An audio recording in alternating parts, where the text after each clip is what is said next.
Hello, everyone. Welcome back to Big Finish Fans. In today's Big Finish Fans, we're talking about the latest Fifth Doctor box set, Conflicts of Interest. Once again, I am joined with Luke. Yes, happy Easter, everyone. Thank All you of it for home. joining us on this Easter Sunday. Yeah, bank holiday special. An Easter special, what has nothing to do with Easter, but it's Davo. So, it's all good. I mean, our Big Finish CDs kind of like Easter eggs. You know, you open them up, you got goodies inside, kind of, maybe. No? Depends on the release, I don't know. I don't know. Depends Yeah. if you intend to like slam it against the table too. Don't tap it, whack it. Breaks, shatters the CD in tiny pieces.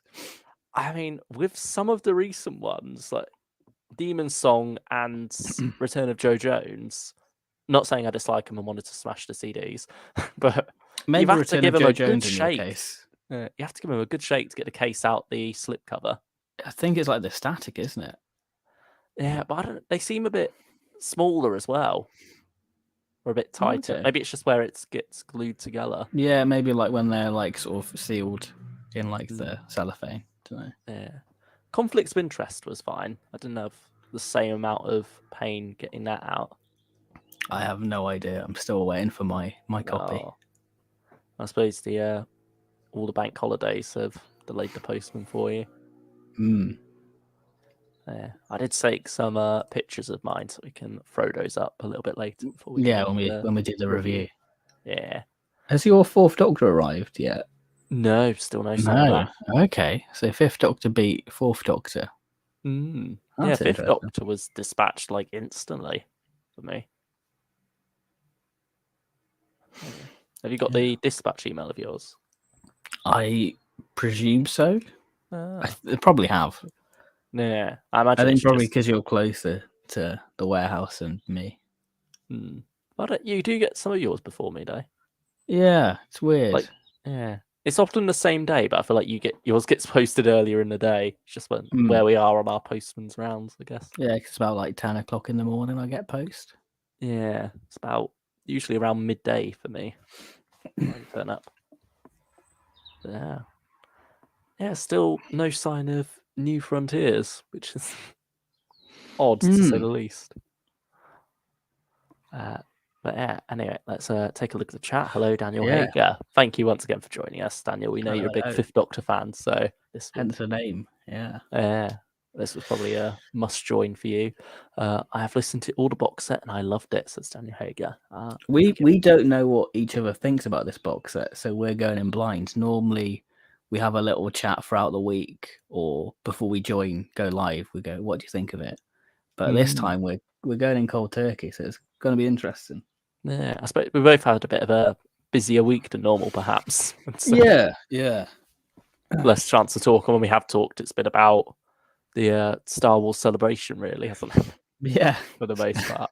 Yeah. I think all I've known about you in relation to Conflicts of Interest is that you did the final part earlier this afternoon/evening. Yeah, literally, I'd say about an hour ago, I finished it. Yeah, I think I was about 2 hours ago. So yeah, because when you sent me that message, I was halfway through part 3 of The Edge of the War. But yeah, I mean, we're sort of it's different for us, isn't it? I think it's not the first time we've done something like this, but no. Yeah, when we sort of like hopped on the call pre going live, we were like, you know what, let's hold off what each other thinks and see where this goes. I'm guessing you haven't done the interlude. No, I haven't. I guess I want to do the interlude now because of the first story. Yeah, it ties the in. character within it. Gobbledygook, isn't it? Yeah. I've not yet got around to that either, but yeah, probably should, because I've been enjoying the Dead Star and 4 parts into that now, but I had to hold off on that to get through Conflicts of Interest instead. So I've still got 2 parts left to go there. But yeah, I think it's a nice change of pace doing audiobooks over audio dramas. I think they're more leisurely listens, really. Yeah, they're not. You can kind of switch off. Yeah, or it's not as much urgency to pay attention or like rewind or something. Yeah. Pitch Skull Black says conflicts of interest. What a meta title surmises the Doctor Who fandom. Very true. Very Quite true so. indeed. Thank you for that, Pitch Skull Black.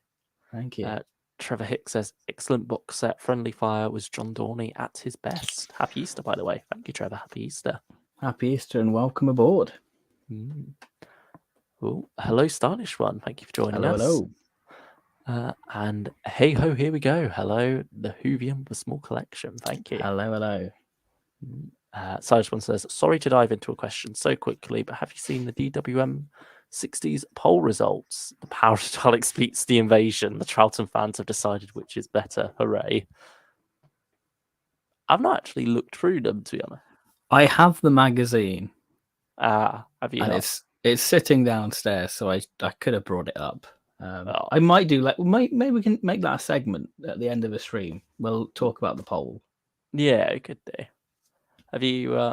Is the 5th and 6th Doctor one up now, or is it even 5th, 6th, and 7th? But they're doing all the 80s together. I think they're doing all the 80s together. Yeah, because there's like less stories per Doctor, so it makes sense to stick them all in. Probably throw in 8th Doctor as well, I guess. Oh yeah, the 8th Doctor's a bit of a wild card, really. It's like he's sort of that in between point, isn't he? Did they count Night of the Doctor, or is it literally just TV stories? I don't remember from the 2014 one. I guess it's televised. Yeah, I don't think it's in the 2014 one.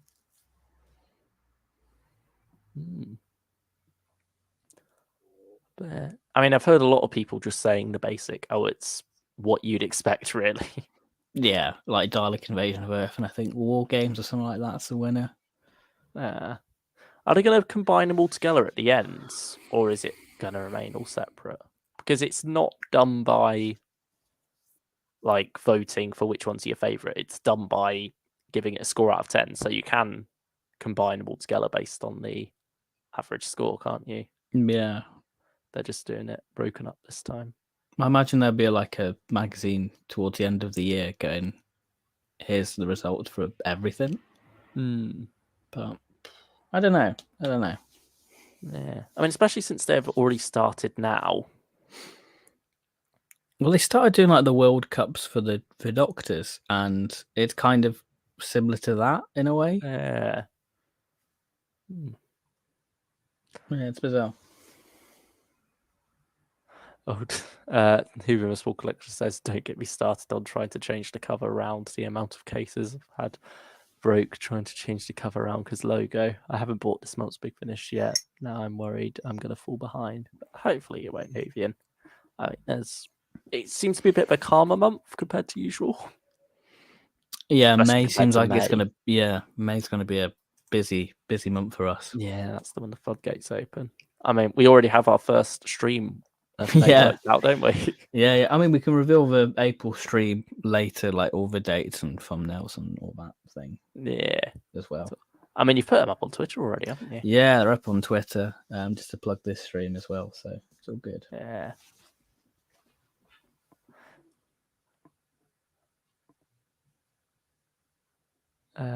Stylish One says, also in DWM, it mentions one more 10 out of 10 rating could have put Invasion above Power, but instead, thanks to a low rating of 1 out of 10, someone like me got it beat by Power, a win in my books. Oh, man. It's very close. Wow. I can't remember what rating I gave it. I don't know. I suppose you've artificially inflated the Pertwee ones by giving them all 10 out of 10s. Only naturally. Yeah.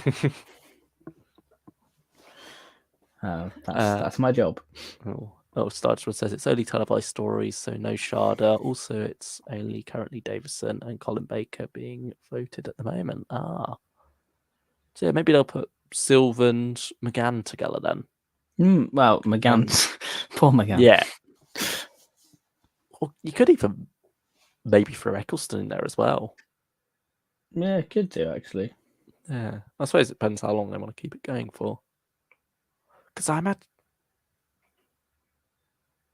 Yeah, because otherwise you're going to end up with one Doctor either on their own or 3 together, because you got 13 to go through. Yeah. Also, Trial is counted as one story in the votes. That is pain. Yeah, because Trial's a bit of a rough ride. I quite like it up until part 14. It was where it gets a bit messy and unfortunately drags the whole thing down. Yeah, I don't know. I'm not a huge fan. Like with the DVDs and Blu-rays, it is pretty much counted as 4 separate stories, really. It's written by different people. It's quite clearly broken up, but yeah, I don't. Yeah. What about Flux? I wonder how they'll do that. Yeah, I think in like the Flux poll, it was voted individually. No. Like if you're going to stick Trial of a Time all together, I think you should stick Flux together. It'll be interesting to see how they tackle that, actually. Yeah, if you want to be consistent with your silly logic. I mean, DWM likes to be pretentious, going, we're going to call, Unearthly Child 1000 BC or whatever, and Inside the Ship. Get out of here. Yeah. Just use the title that's on the DVD. Thank you. We all know what you're talking about. You don't need to be pretentious. Yeah. Or like The Enemy Within for the TV movie. No, it's a TV movie. There's like the mutants for the Daleks as well, isn't it? Just to add confusion. Yeah. Oh, that's something I forgot to mention last week when we did our season 9. Is like reading through the book there and seeing it was originally called Independence. I was thinking that doesn't sound particularly Pertwee-ish, but if you called it The Independence of Solos, yes, that one, sort of that's very ringing on the Transcendence of Ephros. I was literally thinking that's where my brain went. But yeah, that. I mean, the Mutants is still a fine title, but The Independence of Solos, not bad either.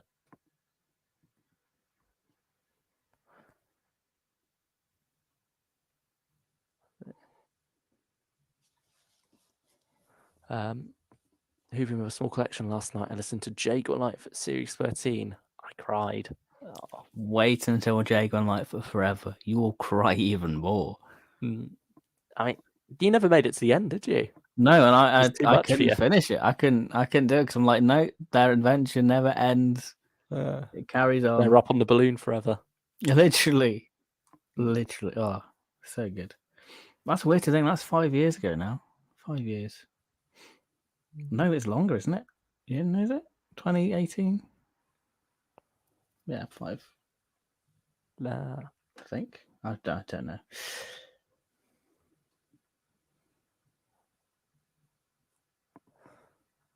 Sergeant says, I was listening to Unit Silence earlier. It's great so far. Ironic how the characters react to the resignation of the PM in it, as if it's something shocking, unheard of, unprofessional event. I suppose it was, what was it, 2016 Silenced, I think? Yeah, late 2016. Yeah, so that was still Cameron, wasn't it? Meanwhile, now it's run of the mill. Yeah, it's literally revolving door at this point. It's like if a Prime Minister doesn't resign in disgrace, have they really done their job? Yeah, they really Prime Minister. Or at least a Tory Prime Minister. Well, actually, no, not going to say anything more. Keep this politics. Even a small collection. Wait, there's more than Series 14? I thought that was the last one. No, there's another 2. Well, yeah, 2. There's Jay Got Lightfoot Forever, Series 14, and if you haven't checked it out, the Jay Got Lightfoot Revival as well. I mean, that's on Forever. If you get Jay Got Lightfoot Forever, you'll get the Revival as part of that. You don't need to go buy. They did them as 2 separate short trips originally. Yeah. And then they put them on Jay Got Lightfoot Forever when they came out of that. It's like a little tribute, really, to Trevor Baxter, isn't it? They used previous recordings of him to do one final story to say goodbye to Jay Got Lightfoot. And then later they came out with audiobooks books like adapting the original scripts they had for series 14 that like pick up on that cliffhanger at the end of 13. Oh yeah, who feels Walker says, yeah, I've listened to the revival. Good. It's a good little short trip. Yeah, it's definitely worth having a look at Jacob and Lightfoot Forever for that final little closing, really, isn't it? The series last goodbye. But it's not the last goodbye for Jago, because Jago's still going. Well, it's been a while. Yeah, it has. Yeah, I think since maybe. Paternoster. Yeah, I suppose Christopher Benjamin wasn't able to record remotely for a while. Yeah, that's probably it. But he has shown up in Avengers, so he is still working for Big Finish. Yeah, I think he showed up in last month's box set. But anyway, shall we take a look at the news? Let's do a bit of news, and then we'll review Fifth Doctor. Then we'll dive into the chat and have a good, fun Q&A or whatever. You know, it's bank holiday. We can party late. It's fine. Yeah. Because we've got a fair bit of news, really, considering we had a bit of a dry spell. Yeah, I'd say more than the last 2 weeks combined, possibly. Yeah. So here we go. I mean, this first one's a bit more on you because I've still not started Geronimo yet. But have you not? Okay. No, but I will be getting this series. Did you finish All of Time and Space, the box set? I've got one story left of it for that set. I'm liking the sort of whimsical titles for these sets. I mean, it's all very of the era. Yeah, it's all following on from that speech, isn't it? Yeah, like that way. Yeah. I mean, do you think the final one's going to be called "Where Do You Want to Go"? I think that's maybe. Yeah. I think that's a nice ending, isn't it? Either that or Who Da Man. I think Who Da Man's got to be it, though. Wasted opportunity. Yeah. All or nothing. Shame on Big Finish with the Who Da Man. But this is a monumental release in the Big Finish catalogue, as it's the first time the Lumic Cybermen have made appearance, or the Cybus Cybermen. Well, not quite, though. Yeah, well, our universe version of the Cybus. Yeah, it's that same design, isn't it? It's just not got the logo on the front. I mean, what do you prefer, like the blank little circle thing there, or the emblem that they had in Blood of the Cybermen? I think the Blood of the Cybermen is a bit more cooler. It feels very classic, doesn't it? Yeah. It feels like a callback to Tomb in particular with the stencils. Whereas this kind of I think the circle just feels like, what can we do to plug that C? Yeah. I mean, I imagine the way the suits were made, they couldn't really like have it be blank and then stenciled in. Because obviously with Blood, it's just a digital model, isn't it? So it's much easier to alter. Whereas when you got the physical suits, if you've got that on there, there's only so much you can do to change it up. Yeah. But I mean, story-wise, Sins of the Flesh by Alfie Shaw. I mean, we know Alfie Shaw can do some messed up stuff. Yeah. So having him do a Cyberman story with this concept of like, if your child is being a bit naughty, send him off to be converted. Like, it gives me sort of what Joseph Lidster did with the Benny Cyberman story, the Crystal of Cantus, I think. I see. Because it gives like what cybermats are. They're quite messed up. If you don't know, I'm not going to spoil it. If you can, it's on TARDIS Wiki. You can find it. Yeah, you don't have to buy the release. You don't have. But I'm pretty sure it's only like $2.99 though, isn't it? That one. Yeah. But it just feels like this series continues to go strength from strength because we've got a Christmas special. It just feels it's probably the thing I'm most excited about with Big Finish this year now. No. Sadly, you got to wait until right at the end of the year for this Yeah. continuation. It just feels so strange having this cover. You're like, it's ages away.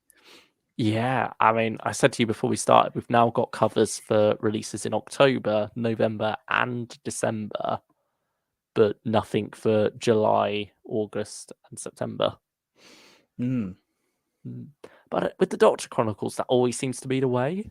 Like they Yeah. seem to be done quite in advance, and then all the covers come out quite early as well.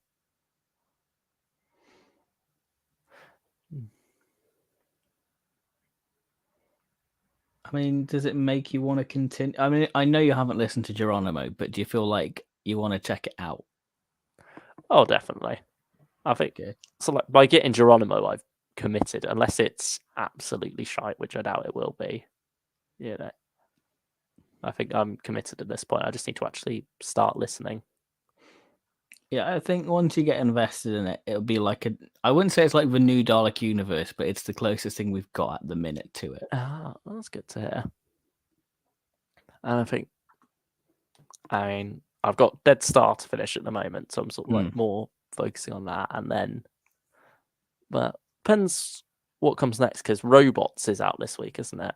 Yeah. So I might finish that off first and then start Geronimo because, like we said earlier, it's a bit more of a calmer month in Big Finish by Big Finish standards. Sort of the calm before the storm, really, isn't it? Yeah, with bloody May. Yes. Stylish One says, so the only Cyberman design not on a Big Finish cover is the Moonbase one. Glad to see we're getting more variety and moving away from that, in my opinion, overused, not very good invasion design on every cover. I'm a little bit curious, actually. How long has it been since we had an invasion design on that? Oh, I suppose Out of the Benny. time? Oh yeah, the Benny one. Yeah, exactly. Both Wheel and. Because I think is it on Silver and Ice that they've used like is it the Radio Times Wheel in Space version? Oh, is it that one? I'm just want to double check. I could be completely wrong. Yeah, that's what, if you do sort by and then late release date recent first. Recent first push. Let's see. There you go.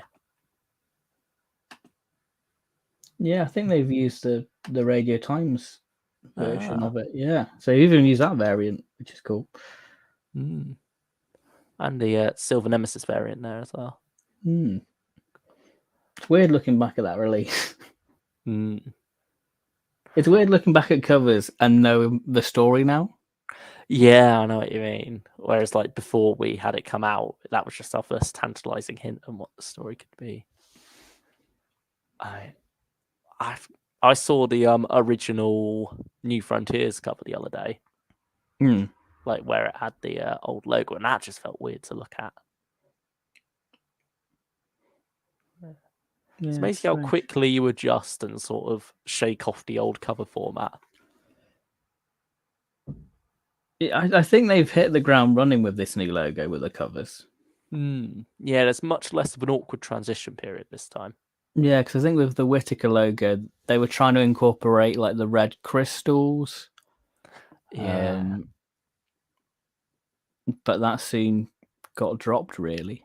And so like, they messed about with where it was on the cover, like top or bottom. Sometimes it was tiny, sometimes it was huge. Like they didn't know whether they wanted the names and such. Whereas this, it's been very consistent. Like we've dropped the range title, but I think it's given it a nice sleek look with it just being the box set title. I think you know what you're getting. You see said Doctor on cover. Oh, it's a fifth Doctor or fourth Doctor. I quite like how the spines, at least so far, have been consistent as well, with it just being title and Doctor Who logo. Yeah. Whereas when you look at last year, you've got like some of them, you don't even have the range title on there. Others you do. Others it's like stacked together and the text is really tiny. And a lot of times it's like separated. Yeah.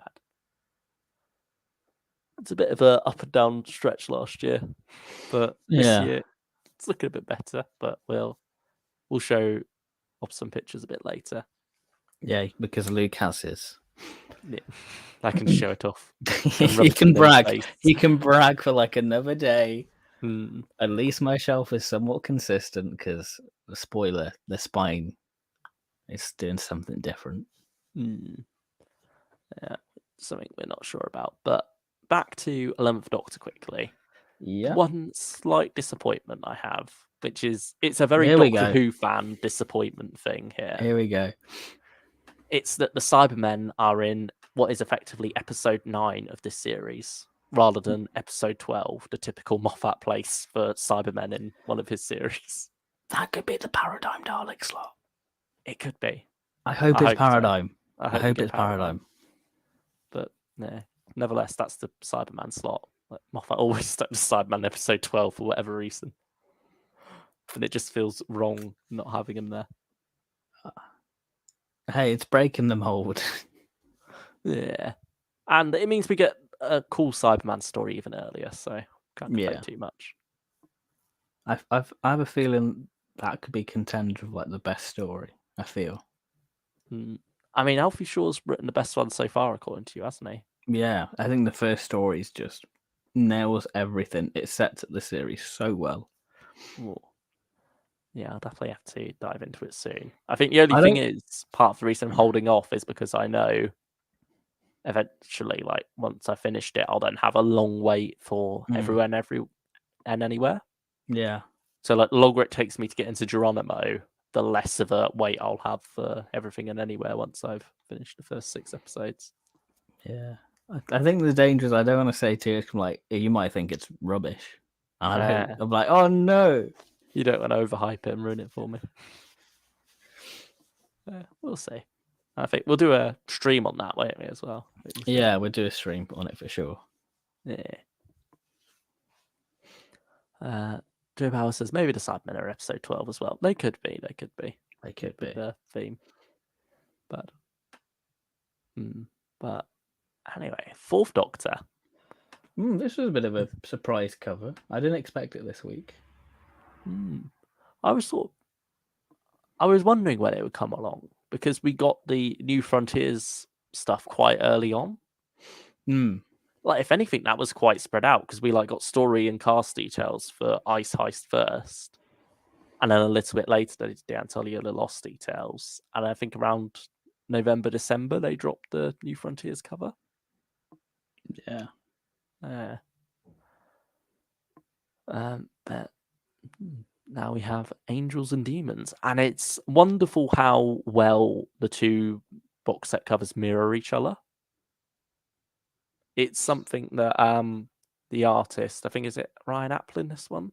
Yeah, it's something that he's done quite a few times, like both with 4th Doctor recent covers and also the 5th Doctor 40 covers.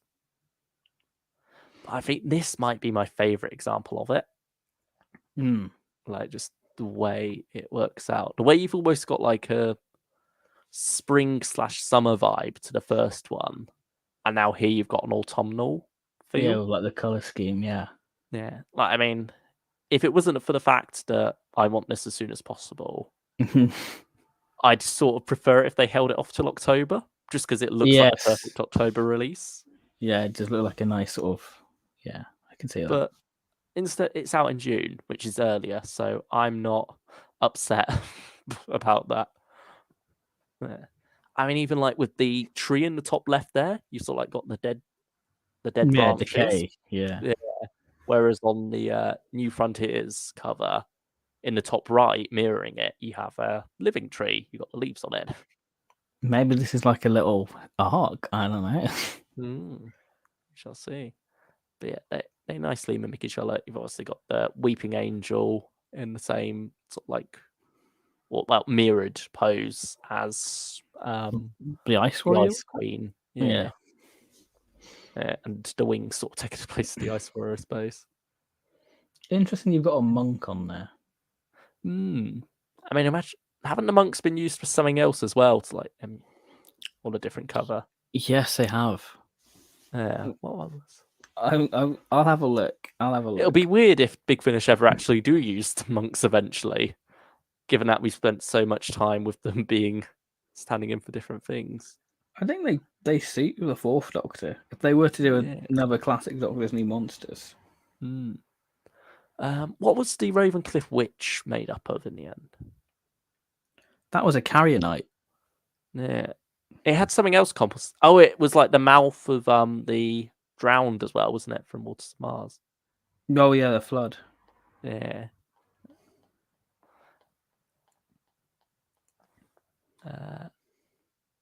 Luke, you did it again. You predicted that this Fourth Doctor Adventures cover would be symmetrical to the other one. No, thank you, Stylish One. He's good as Luke. I love that cover so much. Makes me excited to get to the current era of Big Finish. Says Who Dreamed a Small Collection. And Who Dreamed a Small Collection says, yeah, I like that they mirror each other. Oh, it's Nightmare Country. Ah, is it?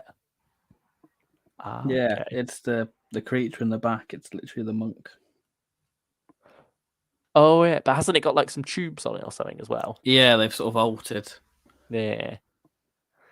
I mean, it's not like classic Doctor Who didn't do that anyway, like with one stage of the Crinoid just being a spray painted axon. Yeah. So it sort of feels in keeping with that tradition. Hmm. Will probably be the last Fourth Doctor Adventures to have individual covers, says Joe Bowers. Yeah, sadly so, it seems. But I mean, we were sort of surprised when last year's and this year's still ended up keeping them. So you never know; they might surprise us. Because one of the we're getting 4 individual covers with this one. So it's gonna be a chunky set, isn't it? Yeah, it's gonna be. It's weird gonna have like a 4 CD box set again. Yeah, I wonder how it will work out online because Wizard of Time and Friendly Invasion are still stuck together. But yeah, what about the story details? What do you make of those? Because we got all of them revealed in one go. I mean, I'm hyped. I mean, Chris Chapman hasn't done a bad story. I like what that's playing off of there with like the American soldiers coming over. It's sort of like, I mean, he's done very well with World War II stories, Scorched Earth. So it'll be interesting seeing a different side of that and a different Doctor for Chris Chapman. I mean, chances are actually he might have written that one before Scorched Earth. I think he probably did. Yeah, I feel like it. Because I remember, yeah, because Scorched Earth would have been 2020, wouldn't it? And this was done back in 2018, probably. So this would probably be like one of the first batches Chris did. I think he put out on Twitter like the order of all his ones he's done. So, yeah. I mean, Wizard of Time. Do you know much about the writer in that? I can't say I do. Jacob Harmer. Yeah, it sort of feels similar to what the peak season did. So it'll be interesting to see if that ends up being a bit better than that one because I wasn't too huge a fan of it in the end. I mean, Roy Gill, he's very good at character pieces like Unit Dating, Albus Angel. Yeah, that's very true. I think it's nice having a variety of 2-parters in this as well, along with a chunky 4-parter for the Weeping Angels. I mean, that story didn't seem what I expected. No, I'm surprised that it's a set in the future. Yeah. I expected it to be a historical, but I suppose it seems like with the Wizard of Time and Friendly Invasion, we're getting historical content there instead. So it's not like we're missing out on that, but yeah, it's surprising. But I suppose it could still fit into the Hinchcliffe style though, because he did have stories like Brain of Morbius, for example, which go off into the future but still do some horror Hammer-esque things. Yeah. I think that's just one I'm really hoping for, a Hinchcliffe style story. I mean, you hope because it's the chunky one. Yeah. But also with the Weeping Angels, they feel like perfect foil for that era. Yes, they do. So We shall see. But finally, shall we look at some other Fourth Doctor related news? Yeah, we can do. Mm. The trailer dropped for this beast. Well, the start of the 60th anniversary stuff. I mean, funnily enough, speaking of Brain of Morbius, there was a little reference to that in this trailer, wasn't there? As Sarah asked the Doctor, "How far back do you go?" I flicking through see. his Yeah, knives. okay. I take it the video will be on here. No, I think you've got to click the listen to trailer.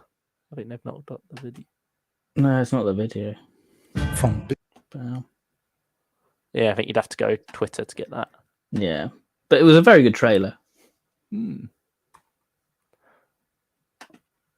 I mean, you got Stephen Noonan getting a little cameo in there. Yeah, lovely, lovely. I wonder if that will be like the only bit he has in that story.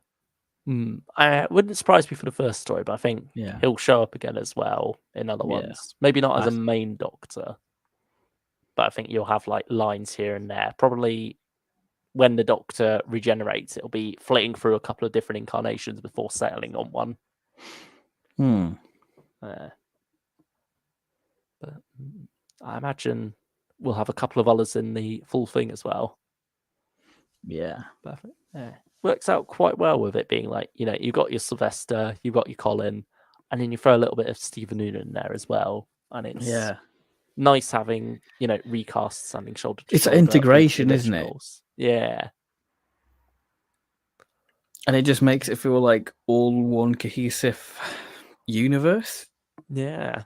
Like Big Finish very nicely marrying it all together. But Nick Briggs was like, I just want to put the Doctors in their own little basket, and now he's kind of like, oh well, let them mingle for a little bit, just for this, which is nice. I think it works out quite nicely, doesn't it? Because they've each got their own series going on, but for special releases they can come together. And even like with each of their own series, it still feels like they're equal there. It's still. It's not separated off into chronicles or something like that. The third Doctor Adventures is equal to, say, the fifth Doctor Adventures in that sense. And I think recasts still show up in the later stuff as well. Like you had John Coleshaw as the Brig in 42. So, well, old friends really putting a recast in such a big box set with Eccleston, like a series finale for Eccleston's first run of Big Finish. That's a big thing, I think. And I think it's a testament. Interact with any recasts yet? I don't think so. Unless you count Terry Malloy, kind of. Yeah. He's not Michael Wisher, so. Yeah, it's true. I mean, he's not David Goodison either. You could argue that there you go. Should have been David there because it's very much riffing off of Destiny of the Daleks. Stylish One says, I'm hyped once future, but I'm sick of Doctors 1 to 3 being left out. Give them their chance to shine like the other recast. Stop shelving them. Please give us 60s Doctor in multi-Doctors stories.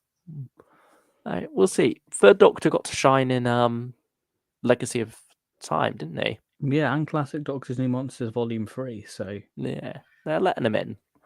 And we also found out that from Vortex, this was originally planned as a 6-episode series. Before, when COVID came along and Christopher Eccleston ended up joining them, David Tennant became much more available.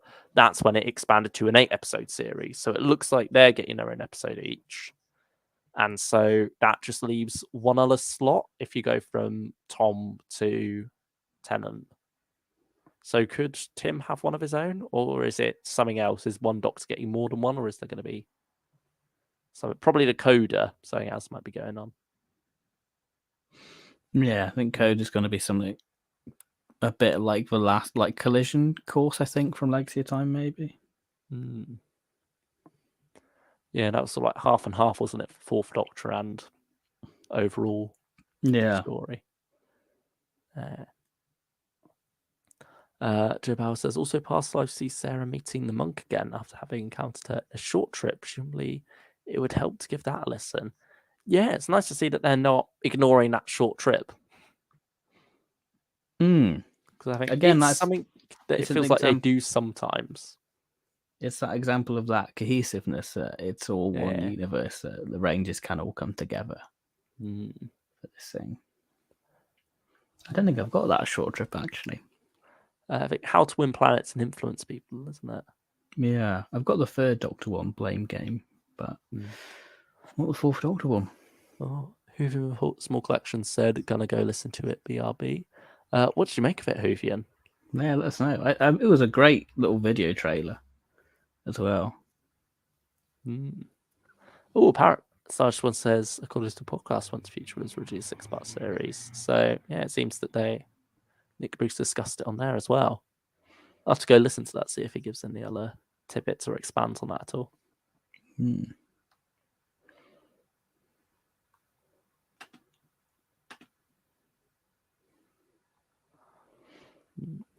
Yeah, all very exciting stuff. Yeah. Oh, amazing trailer now. I can't wait. Yeah, I think there's been some audio trailers seem to be hard to do, let's say. Yeah. Because obviously audio requires a lot more context to understand what's going on. And trailers, it's hard to give that. Whereas You with can't visual. Yeah. you can't really have like, oh, here's a big action sequence, because you're not gonna get the visual scenery of it. Yeah, you can't like have a character step out the shadows and reveal their face and everyone be like, oh my god, it's them. Yeah.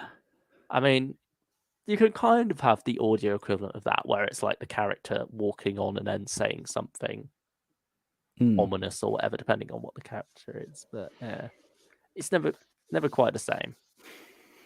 Yeah. But yeah, I feel like this trailer, it gets the point across. It tells you what the story's going to be. Like if you hadn't read the synopsis, I think you could still get what's going on, get what this series is going for just from listening to the trailer. So yeah, good trailer all around.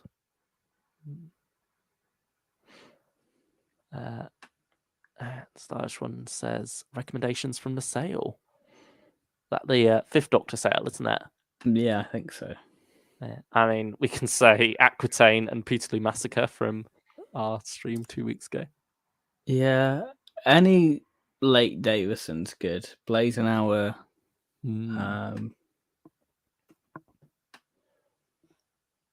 Tartarus, that whole trilogy. Yeah, just the whole Mark stuff. That's a great set of stuff to have. Serpent and the Silver Mask and Ghost Walk. Yeah, they're usually amazing. I'd say the January releases tend to be the weakest for Davison.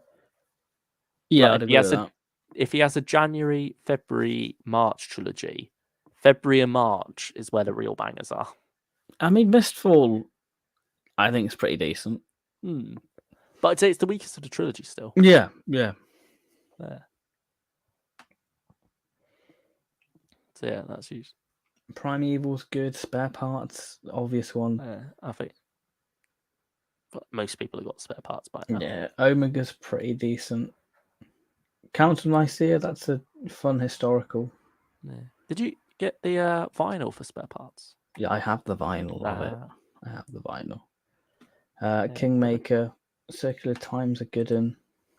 Son of a Dragon, The Stockbridge, and Cobwebs, Whispering Forest, and Cradle of a Snake.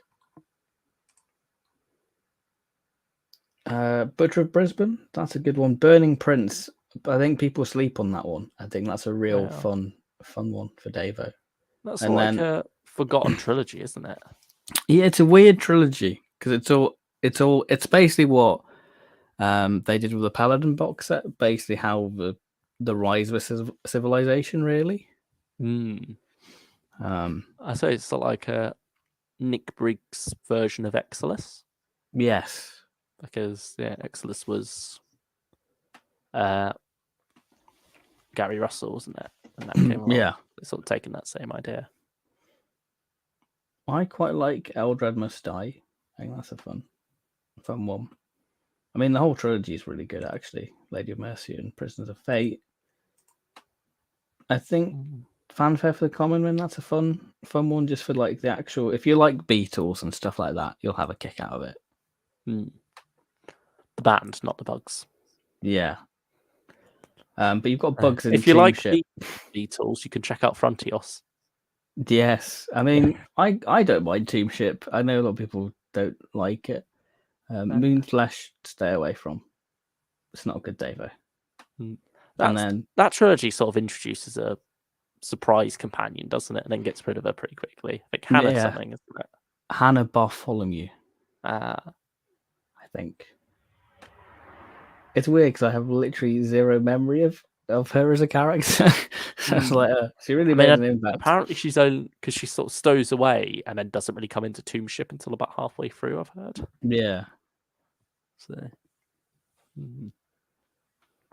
But yeah, then we've got all these lovely stuff, which we recommend.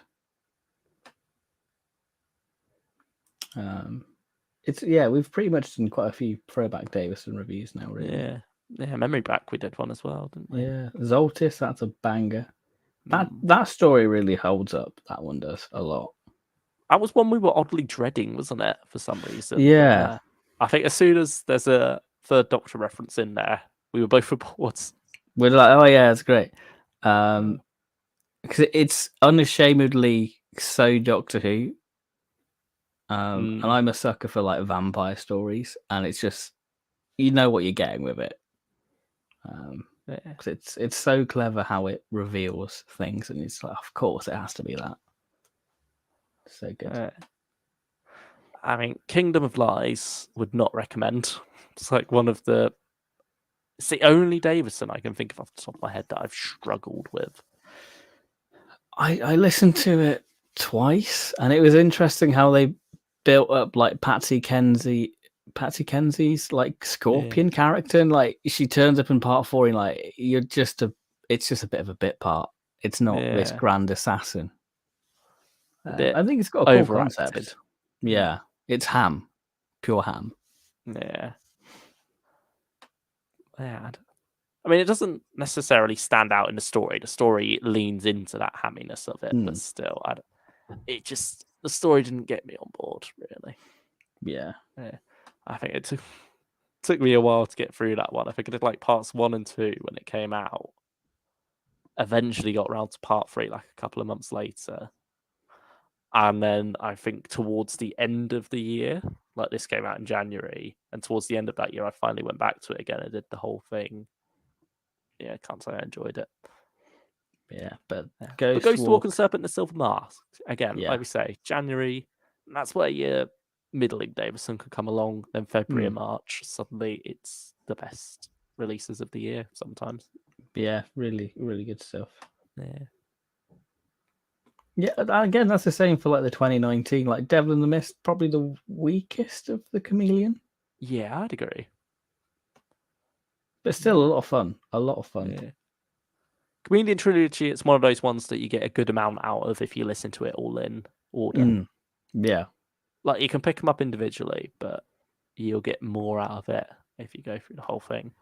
You get more out of it, but then you notice the tropes of it, and it kind of plays to like Chameleon's downfall, really, and why you can see why he wasn't a big part in the actual TV show. Not because it's a really bad prop, but for whatever the story goes for with him. Yeah, explains why he got stuck in a cupboard. Yeah, 5 Doctors, and even more so, it's very continuity, like tissue, isn't it? Really? Yeah. Why is there together.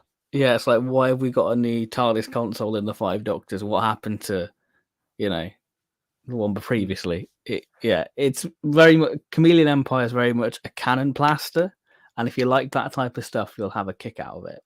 Yeah, it's the connective trilogy between King's Demons and the 5 Doctors. I mean, Chameleon Empire is very good, and also only includes the regular cast and one other character, doesn't it? Yeah, Christopher Naylor. Yeah. But yeah, it's got some great visual imagery of like the chameleon warfare and them sort of doing like this dance around planets. Really intricate stuff. And sort of really feels a bit stuff. Warrior's Gate, doesn't it? Yeah, it's that sort of surrealist abstract nature of it, Mm, which works. yeah, it'd be a good one to go back and revisit at some point, as if Put we it on haven't the done enough list. Davison already.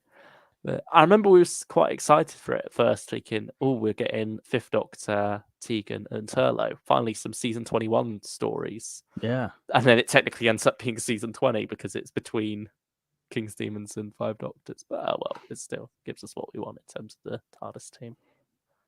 I mean, we only just got Tegan and Turlo in 42.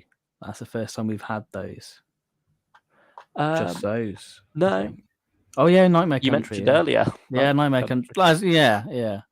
But yeah, still, it's a rare team, and it doesn't look like we're getting it this year, sadly, because it's all Tegan and Nissa, which is still another good team. But yeah, Mark stuff, all good stuff.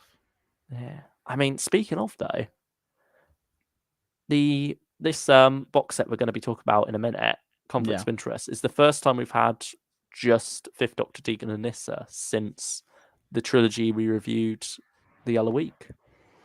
And I think Conflicts of Interest actually, I think maybe listening to that trilogy really helped flow into Conflicts of Interest.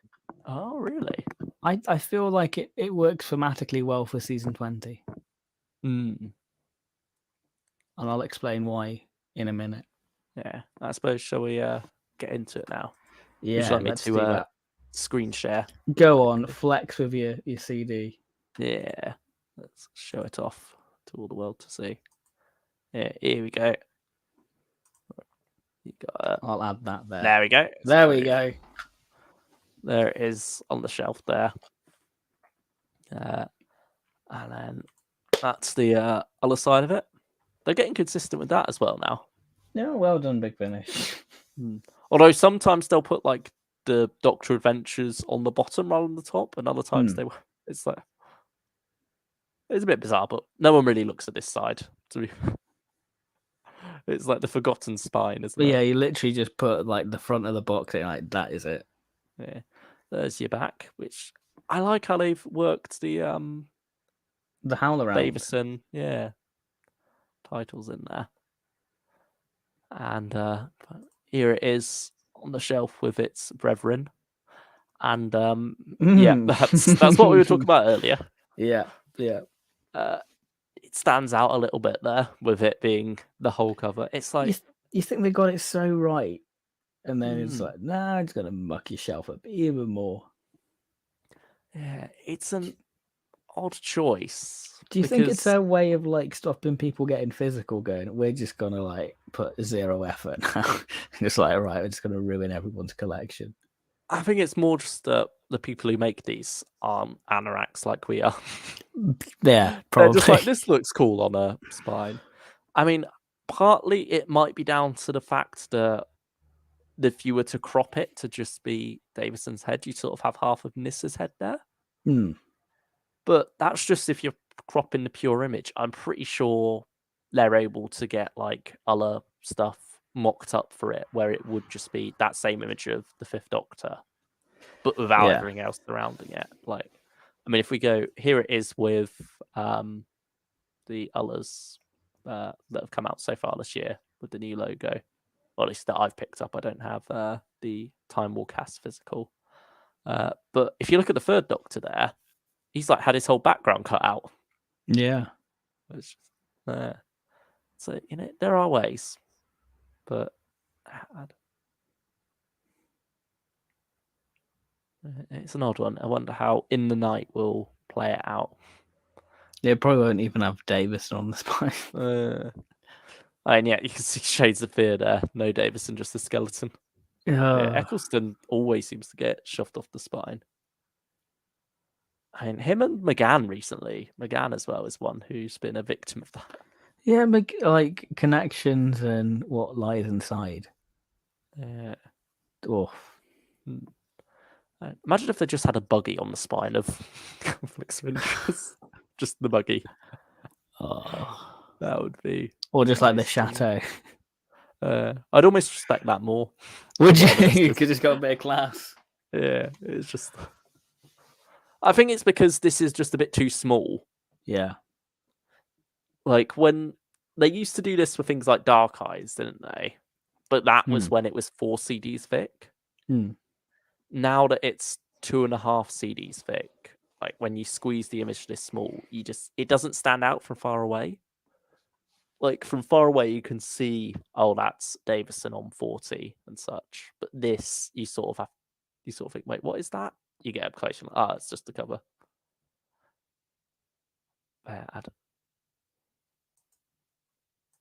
It's our typical thing of complaining about something, isn't it?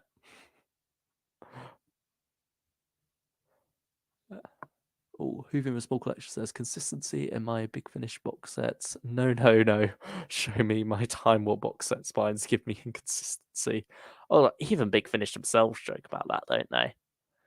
They'll post pictures or retweet other people complaining about it and just laugh in their faces. I mean, you got to respect them for being in on the meme, I suppose. Joe Bauer says Janet Fielding and Jason Hay Gallery are doing an event in Australia later this month. I wonder if there's going to be a Big Finish announcement there. I suppose they could give details on in the night, maybe. Yeah, or maybe, hey, we're going to be doing this spin-off with Tegan and Unit. Yeah, that's true.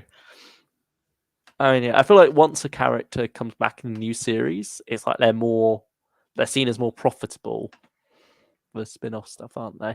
It'd be interesting to see if Unit does have a life soon. Well, the Kate Stewart stuff, I should say. Yeah, that's true.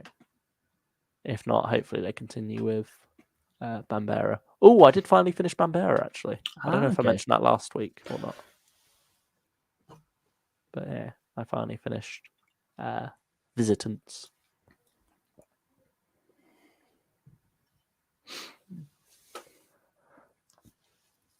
Joe Powell says, maybe it's me, but I also feel the BBC logo is part of the problem with the spine inconsistencies. I don't mind it, really. I mean, I suppose the BBC logo did change, didn't it, at one point last year?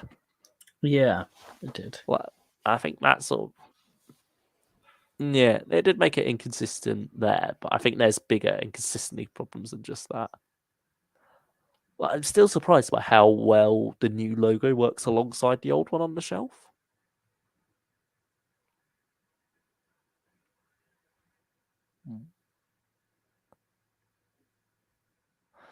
Sarge says, with Unit Nemesis 3 going where it went and the 4th box set being delayed, do you think it's being retooled to act as an ending for the Big Finish Unit series? I don't know where Nemesis 3 went. I think you picked it up, but you don't know either because you've not listened, have you? No, I've not attempted to listen to it. Yeah. But I suppose it could be. I could explain it.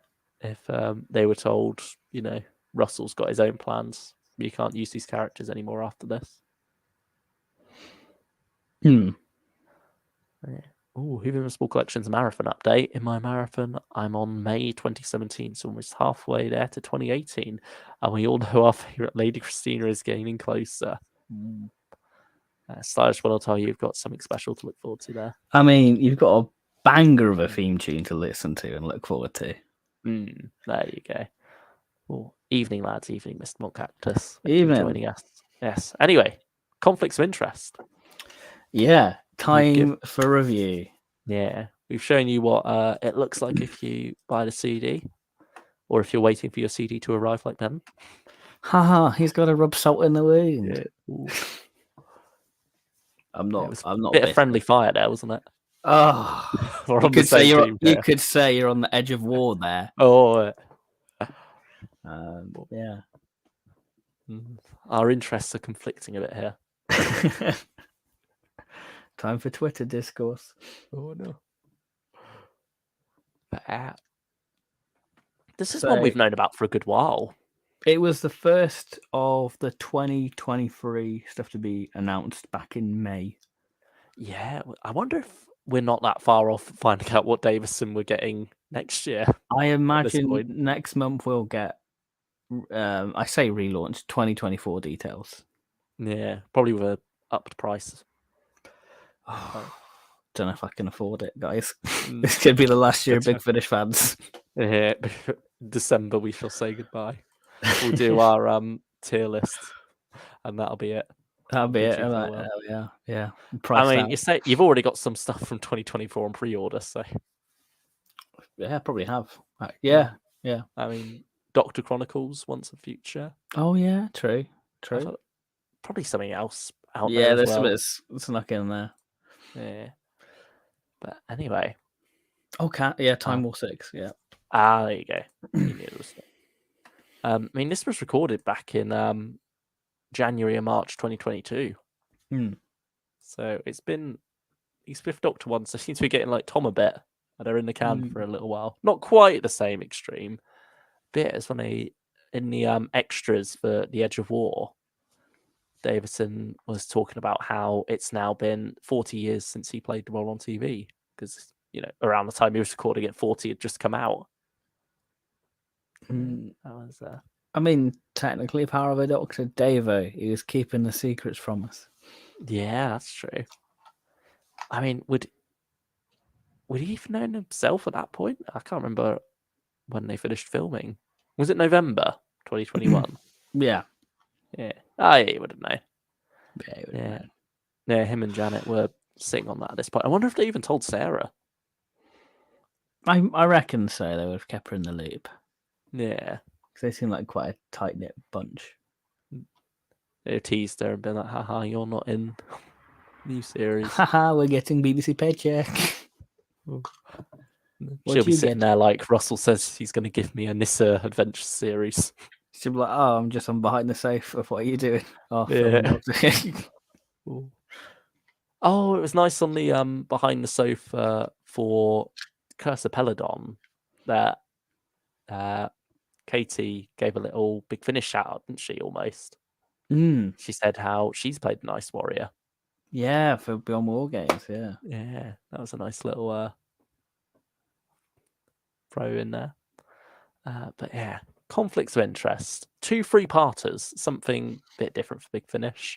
And it's not a new idea for Big Finish, because it's sort of a throwback to when Nick Briggs took over, where you'd have like around about the 100 mark, you'd have these 3-parters, and you'd have like a bonus story after. Yeah, that's true. I think, was it individual stories, or were they often like a serialized thing? Like 3 companions or 5 companions, whatever it is. Yeah, they're sort of one-offs, like Urgent Calls, and I think Spider's Web. But then you would have like tacked on at the end something from the 3 companions. Is that?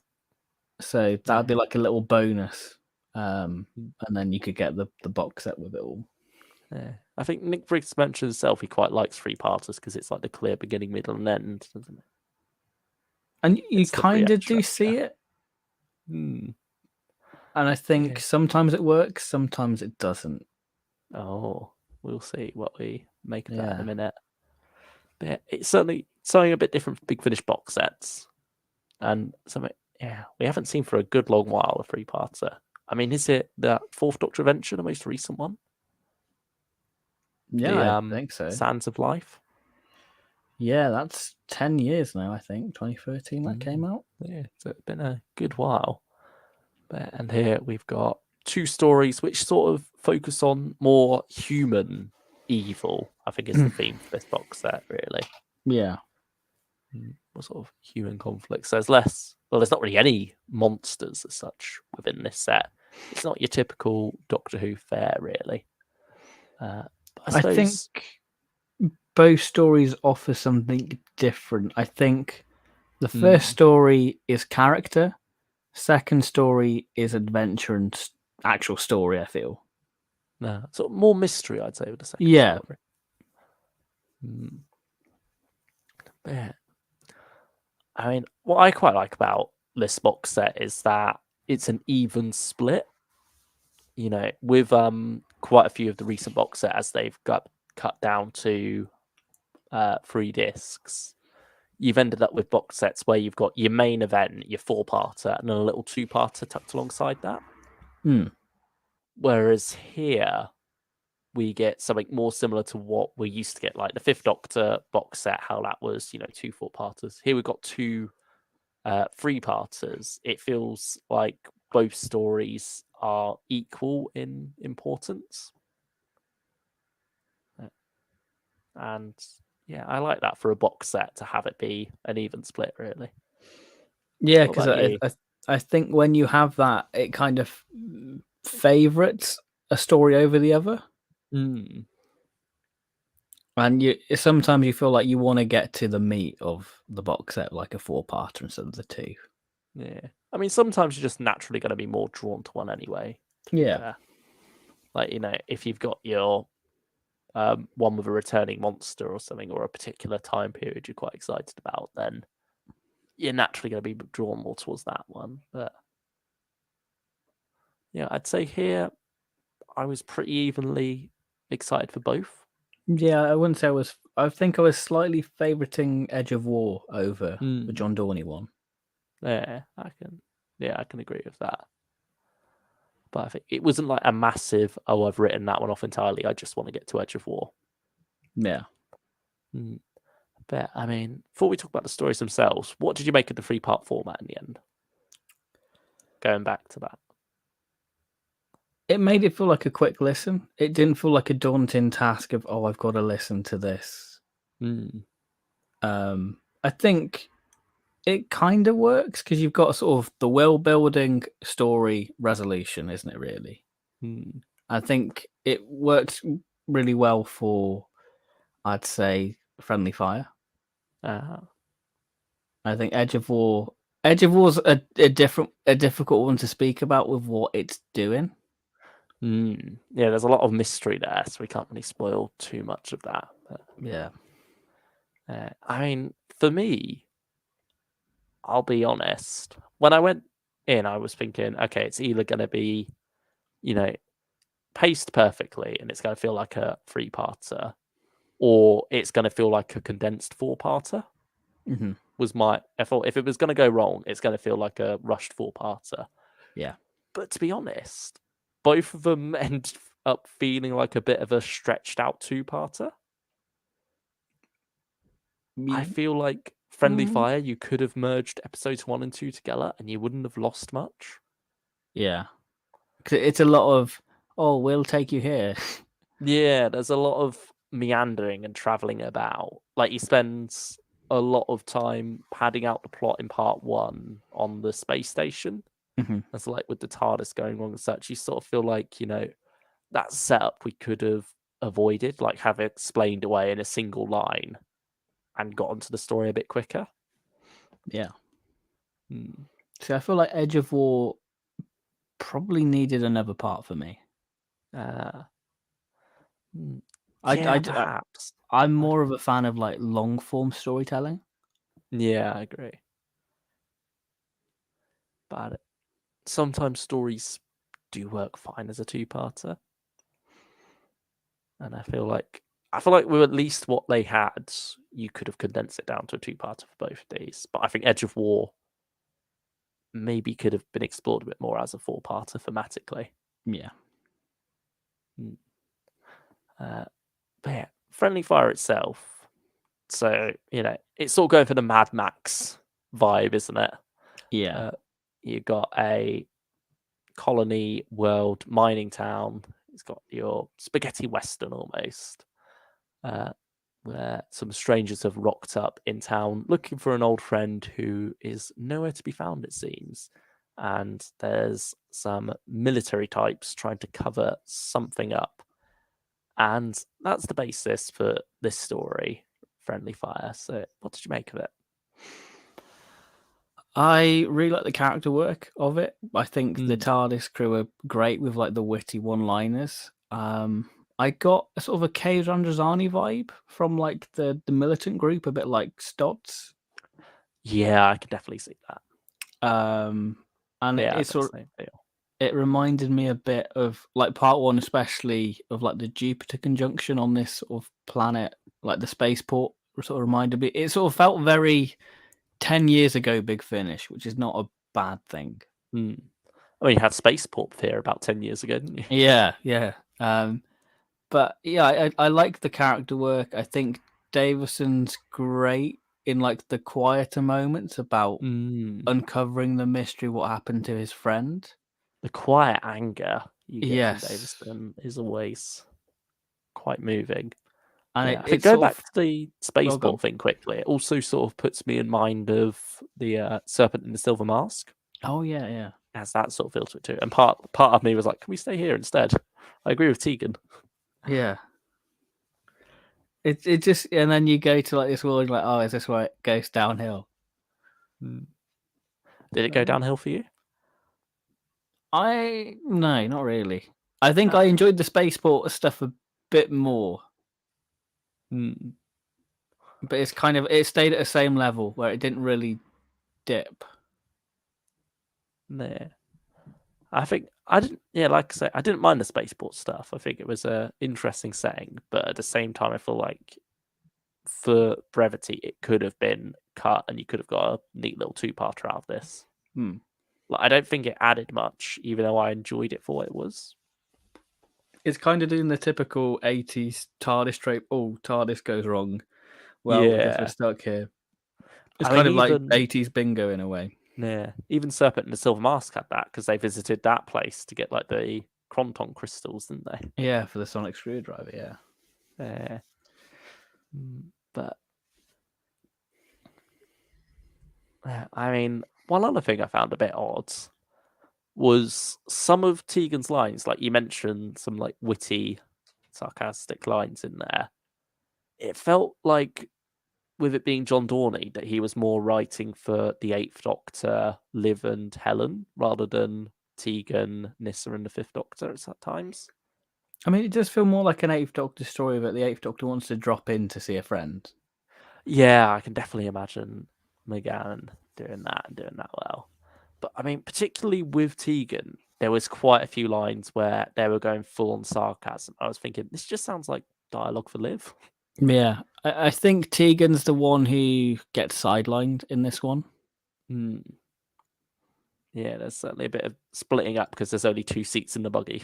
Yeah, which is a nice way of sort of splitting up the story to cover ground, quite literally. Yeah.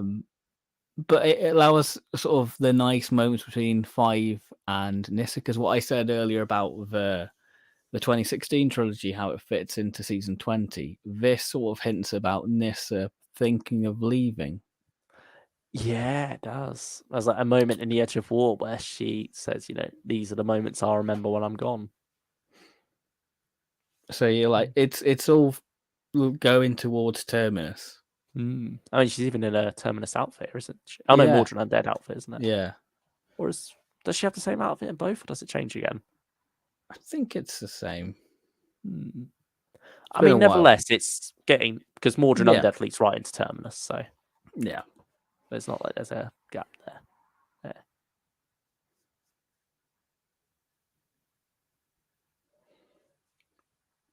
The villain of the piece. What did you make of the villain? I love the twist regarding the villain. Yes. In how almost small scale and petty this conflict is. Yeah, it's because it's but I'd say it does a good job of making that feel big and making that feel despicable, really. And with Alice Krieger's character Reno, you really do get to see a darker side to humanity. It's a character you have to sort of tread on eggshells around. There's a lot of things left unsaid, isn't there? A lot of implication within the dialogue. I think maybe they could have taken it a bit further, but I guess they want to keep it above board. I think you could have really leaned more into like the Caves tone, because you've got the characters there. Yeah. But I think Caves almost has a grander quality to it because of, there's a full-scale war going on. This is much more of a cover-up of, something much smaller, but equally as horrific, really. And so I think with that, you don't want your Sharazchek or your Morgus. This isn't that type of grand scheming villain. This is someone despicable who is trying to get away with something.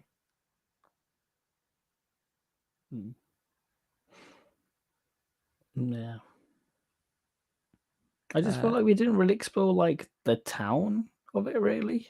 Yeah, like, a lot of it was people hiding inside, wasn't it? So I think that probably was a bit lacking for me. Yeah, the town does feel like a bit of a bland setting. Trevor Hicks mentions, I wasn't too sure about her line about the barbecue near the exploded shuttle, just made her look a little bit too psychotic. Yeah, I can agree with that. Trevor Hicks also says, you beat me to it. I was going to mention the Androzani vibe. Yeah, it certainly has that quality to it. Because obviously, like this town has been conditioned by Rena. You kind of don't get that from the town when it was really like, how?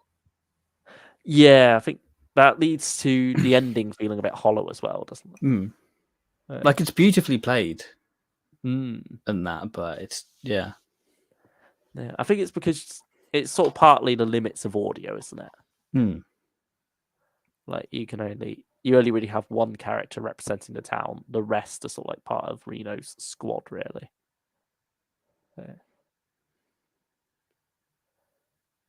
I think there's a lot to like in this one, a lot that's thematically well done.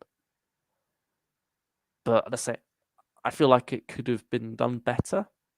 I feel like I need another listen for it. Because I enjoyed what I listened to, but I feel like I need another listen to properly cement my opinion on it. Yeah, I like it, but I don't love it at the moment.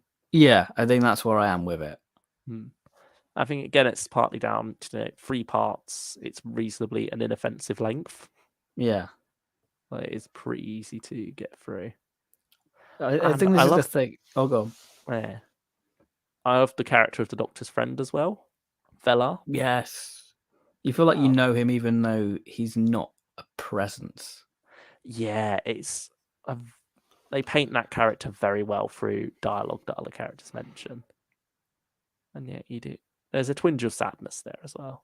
And it just makes you go, well, I want to check out the interlude now. And then listen to this again, whether it would have more of a beat, an impact, maybe. I don't know. Yeah. It's funny having now listened to this, knowing that Velar is even on the cover for Gobbledygook. Yeah, armadillo thing. Yeah, like why is there an armadillo? And they could be like, oh, it's the Doctor's mate now. Yeah, now we know. But what would you give it out of 10? Friendly Fire? Maybe 7 or an 8. Yeah, I'd agree with the 7.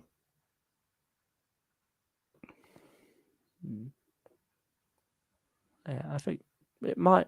Yeah, I'd say it's probably my least favorite of the 2. Okay.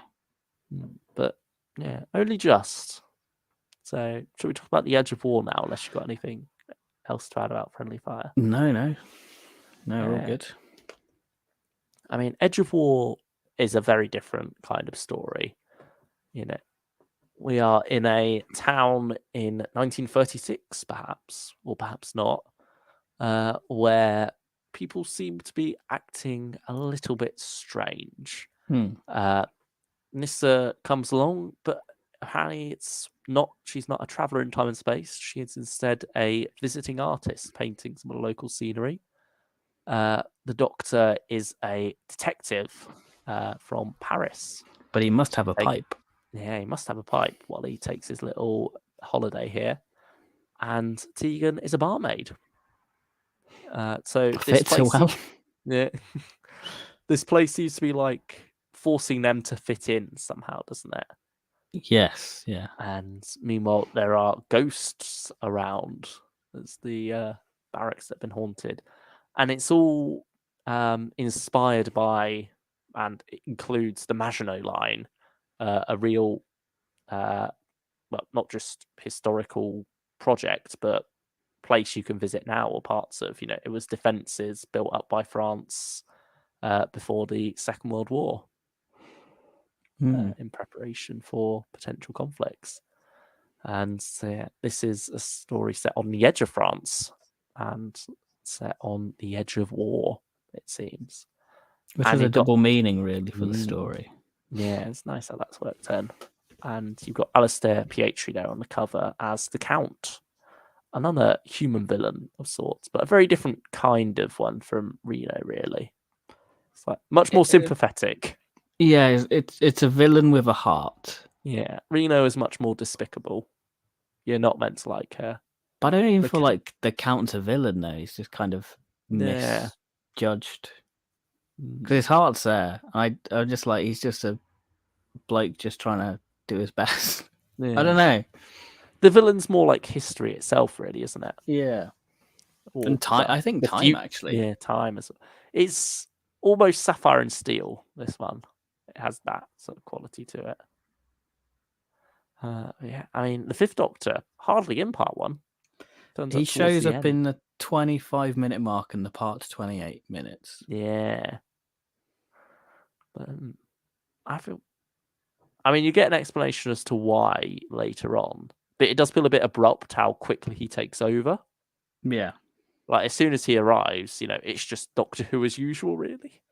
Yeah, do you think it's doing something a bit different? Yeah, it felt a bit odd when you had, Nyssa and Tegan there doing something weird, like they weren't quite acting right. And the Fifth Doctor, he gets to act a bit different for a little bit at the end of part one, but then as soon as part two comes along, everything's back to normal for the characters. There's somewhat of like a dazed confusion to the Fifth Doctor. Especially like towards the end of part two. Yeah, he gets caught up in something, but is that ever explained? You have like the weird time field, like time reverting back and like resetting. But yeah, it just feels a bit messy for me. Yeah, I don't think that was very well explained at the end there. It sort of felt like it was doing something for a bit of a pull the rug out from under you moment. Followed by another pull the rug out from under you moment. Yeah.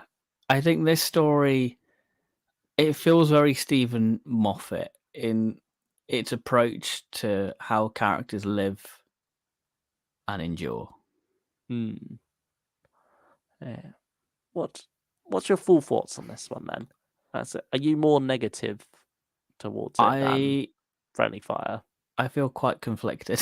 Because I like what it's I like what it's going for. But I found it kind of lackluster for me. Yeah, I could see that. Because like you get to like the closing moments of part two, and you're like, oh my god, are they doing this? This is cool? And then it's like, oh no, we're not doing that. And you're like, oh damn, that'd have been really cool. I know it doesn't. It could have gone in a Psychotrome sort of way. I got an Aquitaine vibe from it. Oh yeah, with the ghosts, yeah. Yeah, and like the sort of different times and resetting and all that. I think the thing is, Aquitaine is much more polished with that, isn't it? Yeah. It feels much more scientifically plausible, I suppose. There's a logic behind the weird stuff going on there and how that works. With this, I don't think you have that. I think one of my problems as well is I kept confusing the Count with Jean the Baptiste. I did as well. Because the Count just feels very minimal when he appears, and yet he's on the cover. Which, he is like the main... I don't want to say bad guy. It's just... It's the main antagonistic force, I guess. Yeah. But yeah, I definitely know what you mean there. Because not only do they have similar voices, but the way that, Jean-Baptiste is worked into part one in particular, the way he interacts with Nyssa at the start of the story, it makes you feel like he is the Count you see on the cover. Yeah. And then even when the Count came along a bit later, I was like, wait, is that the same character? Yeah. Yeah, so you're 'Cause not alone there. I was you feel very like much in the same boat. Jean the Baptist is sort of setting is like a celestial toy maker type character because he's giving the Doctor, Nyssa, and Tegan their identities Mm, to but fit in, and you feel like, yeah, oh, that must be the Count then, but no, it's a completely different character, like you say.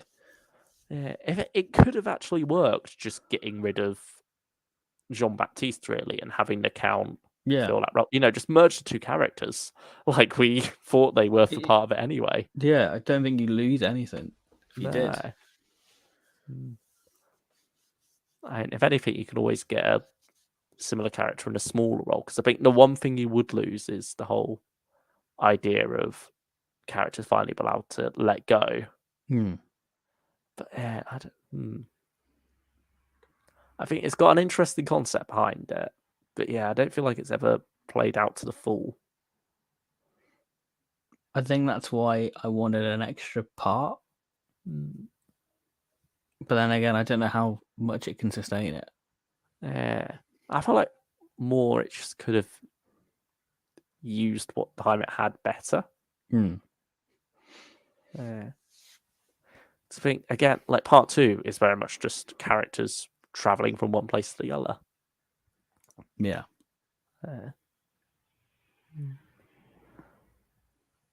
So yeah, I don't know now because I feel like maybe Friendly Fire is the more polished of the two. Yeah. So I persuade you. Yeah, I mean, ratings time for me, it's a 7 out of 10 for both. Yeah, I'd agree I with feel like that. both have different strengths and weaknesses. It's like what I say. If you go for character for the first one, second one you go for mystery and plot. Yeah. I mean, some big stuff happens to Tegan in The Edge of War. I think that's the best. I think it's the better of the Tegan stuff in this set. Yeah, I mean, she doesn't even interact with the Fifth Doctor until right at the end of No. Edge of War. Again, it ties into Water Ramsar now. It gives Tegan a love interest who she actually liked. Yeah, it's a bit of a better one this time. But even then, I didn't quite buy it as much. You had the odd line about like who said I don't like any of your redeeming qualities so far. Like you had like those lines, but it was I guess it's typical classic Doctor Who trying to do romance. Yeah, it has that vibe. And we know Big Finish can do better. We know Big Finish can pull on the heartstrings with this sort of thing. We've had Friend of the Family this year. You can do this. Like, even the Auton Infinity. I mean, it doesn't quite have a romance storyline, but nevertheless, that one, it gets quite emotional towards the end. Yeah. I felt a bit choked up by that one. I should have felt the same thing here. But again, it's like unfocused, really. I think there's nothing wrong with the character, the love interest, Amon, for Tegan. It is Amon, isn't it? Yeah. Yeah. But I feel like that could have, maybe that could have worked as a good two-parter, just focused on them two. And then, you have the Fifth Doctor and Nyssa doing something in the background. Similar to not Absent Friends, A Life in the Day. Yes, yes. Like how that works with its romance and time travel, funnily enough. I think that one does that heartbreaking quality much better. Whereas, I think it kind of ends on a cliffhanger, not your usual sort of cliffhanger. But it's something I hope that they follow up on this, like the emotional fallout. It would be a shame if not. Yeah, because it's something big that's happened to Tegan. And it would feel odd if that's just restricted to this story and then never mentioned again. It would be along similar lines to Survivors of the Death. Flux. Yeah. Oh, yeah, that's it. But more, I don't think it's Survivors of the Flux just because of how you've got those characters that spend time apart from the Doctor there. It doesn't feel like they have in the next episode. But yeah, thing is though, In the Night was recorded quite a while before, the Pursuit of the Nightjar the first story in the next set. Yeah, that was done in July 2021. And this Edge of War was done either January or March 2022. So I'm worried that, that idea hadn't been thought up by that point. And so we're not going to get that carried on. Unless it's like a next year box set, which then kind of feels like, why? Yeah, especially if you're doing the Fifth Doctor, Nyssa and Tegan anyway, why would you not have it be in the next set? Unless it's in a two-parter in the next set. It's hard to judge at this point, because it could come up again, but I am worried it's not going to. And then that's not going to age well. That's not going to help the Edge of War age well. Yeah. It'd be like if King of Sontar didn't have White Ghosts after it. Yes. Yeah. Like, King of Sontar's brilliant, but it would feel wrong if you just went straight to Crooked Man after that and everything's back to normal. So that is my concern. Yeah, I mean, it's hard to say because we don't know what Big Finish has planned here. But yeah, they didn't. Maybe in January we'll have an idea of going, okay. Yeah, they didn't hint at anything in the extras though. Yeah, so I don't. Yeah, I'm worried.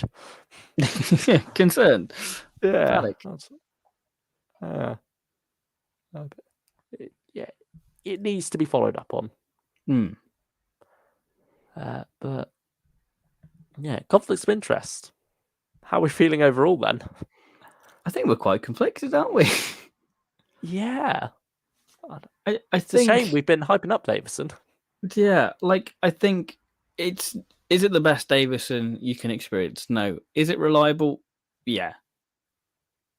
It's serviceable, and that's about it, I can say. I feel like I need another listen for it. I mean, we both definitely prefer Auton Infinity. Yeah, 100%. But of the relaunch, do you prefer this box set or 41? I preferred this. I think I prefer 41. I think I've not gone back to 41. So I think I've kind of got that sour taste in my mouth from it. 41's got lower lows. But I feel like it's got a higher high as well with those first two parts. Like, nothing in this box set ever got me on the same level that the first two episodes of Secrets of Telos did.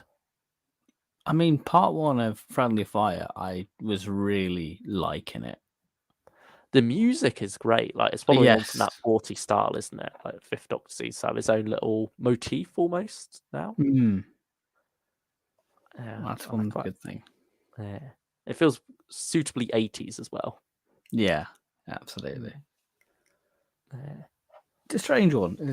Again, it's kind of that thing of we need the second half to properly judge. Are we even going to get a second half? Yeah, that's the thing. It's just that hope in that September slot links to this. Yeah. I mean, could you maybe have had the Edge of War be the first story and then found a way to work all that baggage into Friendly Fire as a second story? I don't.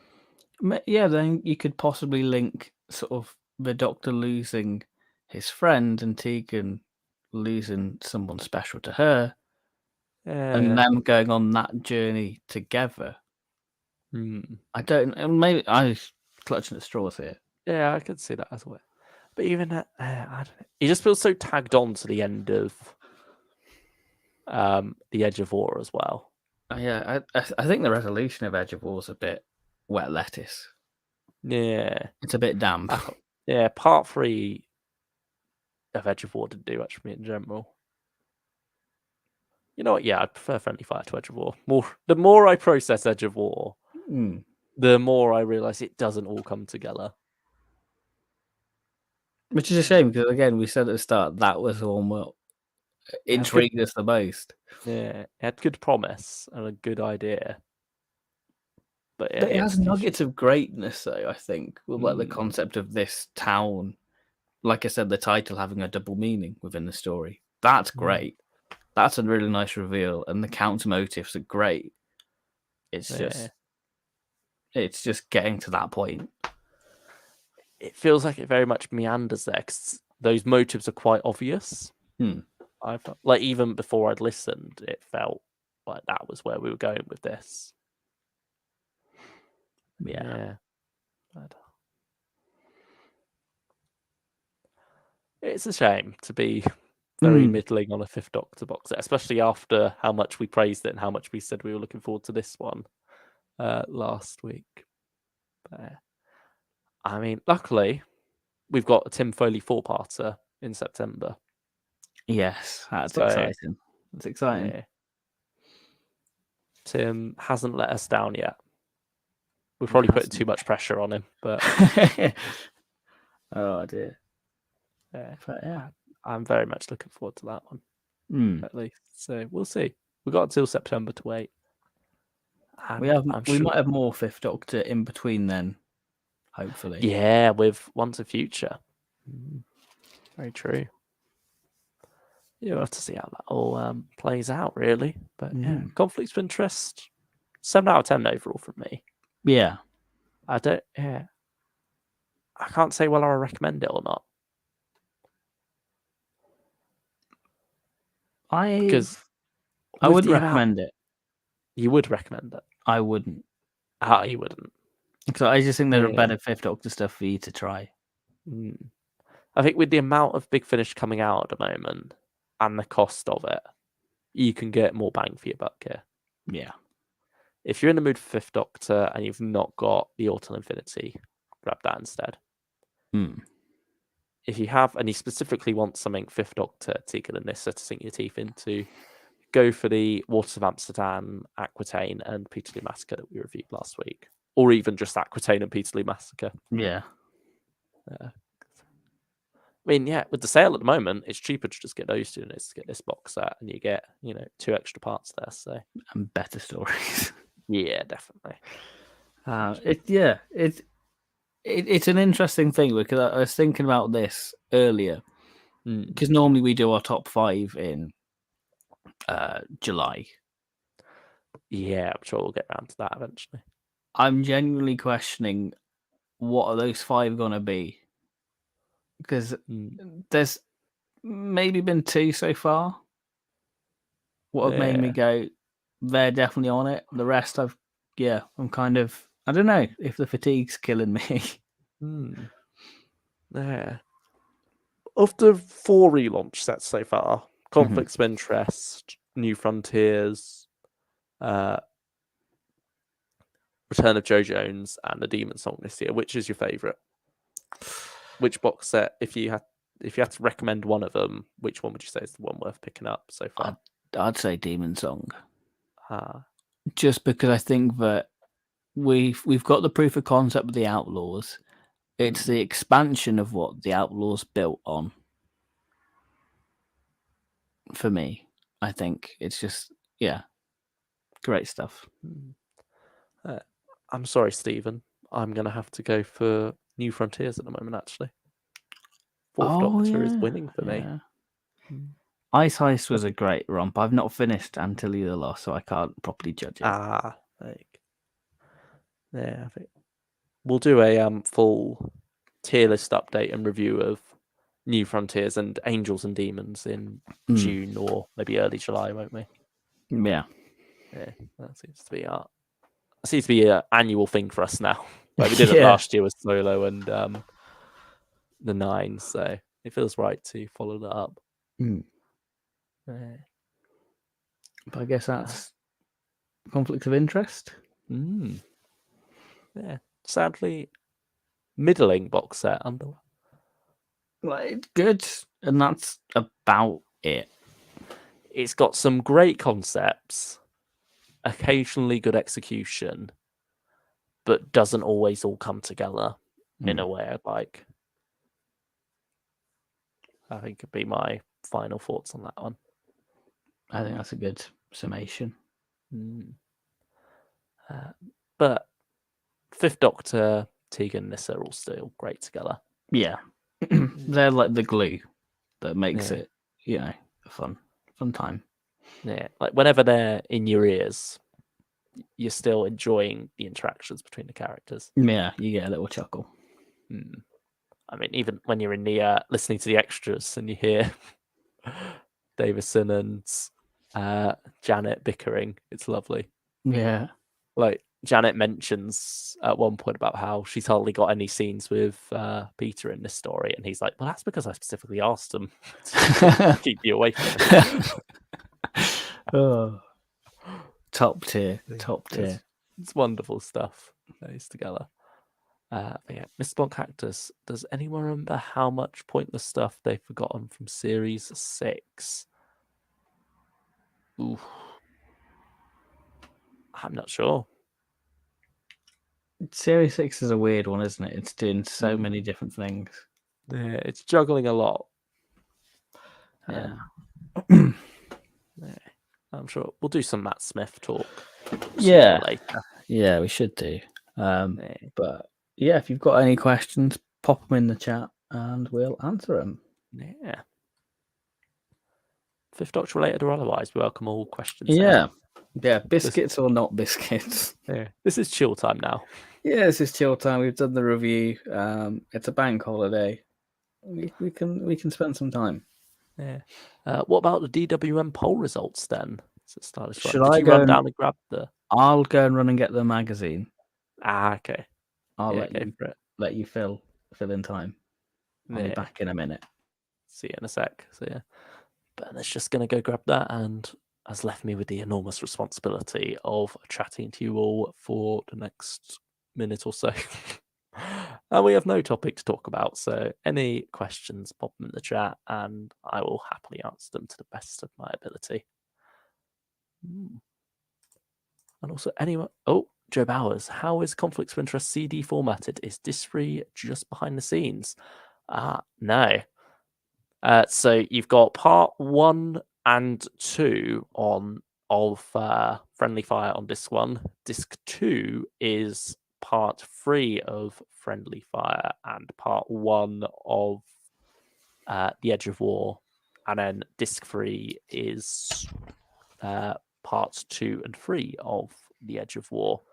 And within that, you've got like interviews at the end of each disc. So the interviews at the end of disc 1 are just for Friendly Fire. Then the interviews at the end of disc 2 are for both. And then the interviews at the end of disc 3 are just for The Edge of War, is how that ends up playing out. So yeah. So I just want, if you'll permit me a second Doctor rant, if time allows. You can pop a second Doctor rant in the chat if you want while we go through the DWM polls. But yeah, I'm assuming you've got it in your hands now. I have got it in my hands. Can you hear the rustling? Got the keys to the kingdom in your hands. I have indeed. So should we start off with the first Doctor? Yeah. Choose the best place to start. Yeah. Are we going through them all or just? I'd say probably better to just look at the highlights, really, see what choices stand out to you, because otherwise we're sort of just doing it like reading out the football results, aren't we? Dalek Invasion of 1, Time Ender 2. Yeah. Web Planet was the last one. Yeah, I can't say there's much of a surprise there. I mean, I'm not sure. I'm surprised that the Smugglers is as high as it is. Oh. I wonder if there's been a bit of a resurgence for that one. That's weird though, because it hasn't had an animation. I think Space Museum's been done dirty. Oh, where's that? That's second from bottom. Oh, that is a bit of a shame. I don't think that's one of the worst art ones. I think that it's kind of mid. I think it's the usual thing to say. Brilliant part 1. Yeah, and all right part 2, 3, and 4. But and then the one in a way, that story's kind of a 3-parter. Yeah. It's interesting that another story that suffers the curse of the Hartnell, the Sensorites. Do you think that's sort of bottom tier? I'd say so, to be honest. I Like had when a good time when I last watched it. I'd say it's more towards the bottom for me when I think of all the other ones. I mean, I rate the arc quite highly. Yeah, that's kind of like 7th from bottom. Has Galaxy 4? How's that done? Because that's the only one that's really been animated, isn't it? Galaxy 4 is 4th from bottom. Ah, So the animation hasn't helped it. yeah, I at wonder all. if that's actually harmed it compared to previous ones. But Yeah, it's gone down. It's gone down. yeah.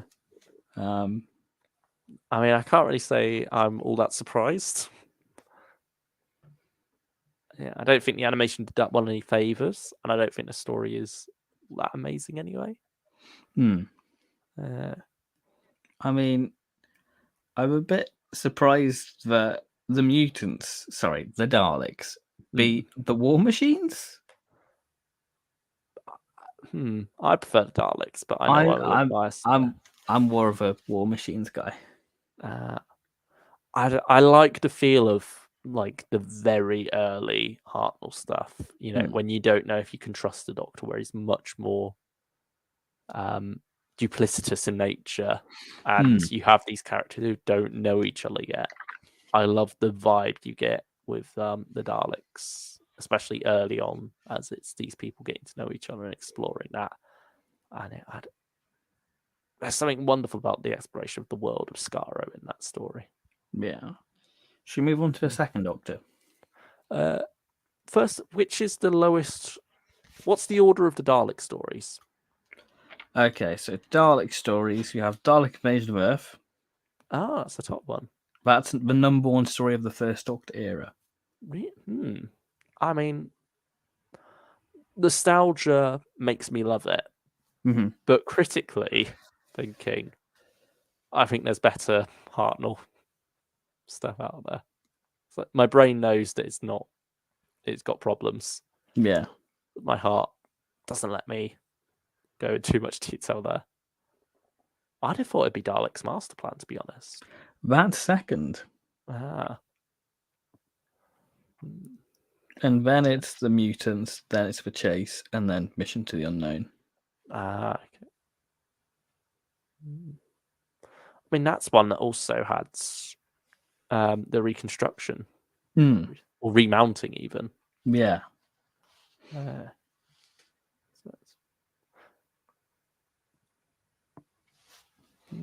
It's interesting. Yeah. How that works out. What about Time Meddler? Time Meddler's second. I can respect that at least. Yeah. I mean, this is why you should vote. You know?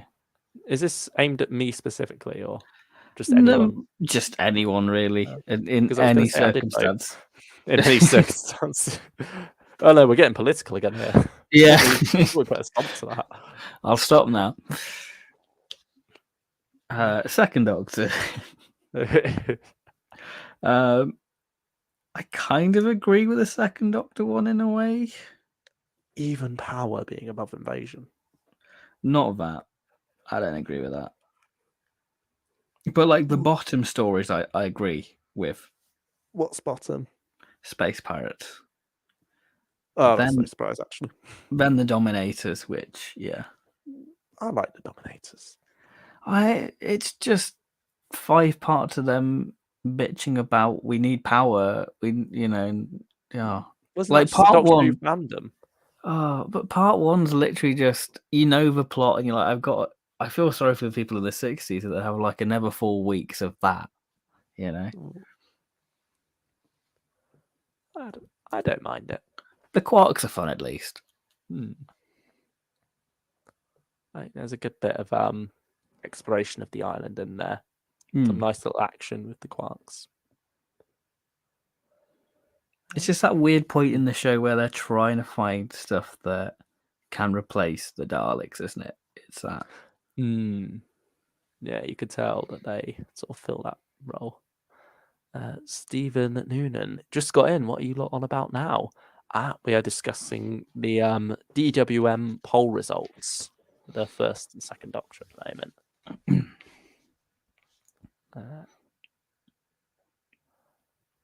I mean, War Games, the number one story. I can understand that. It's a very good story.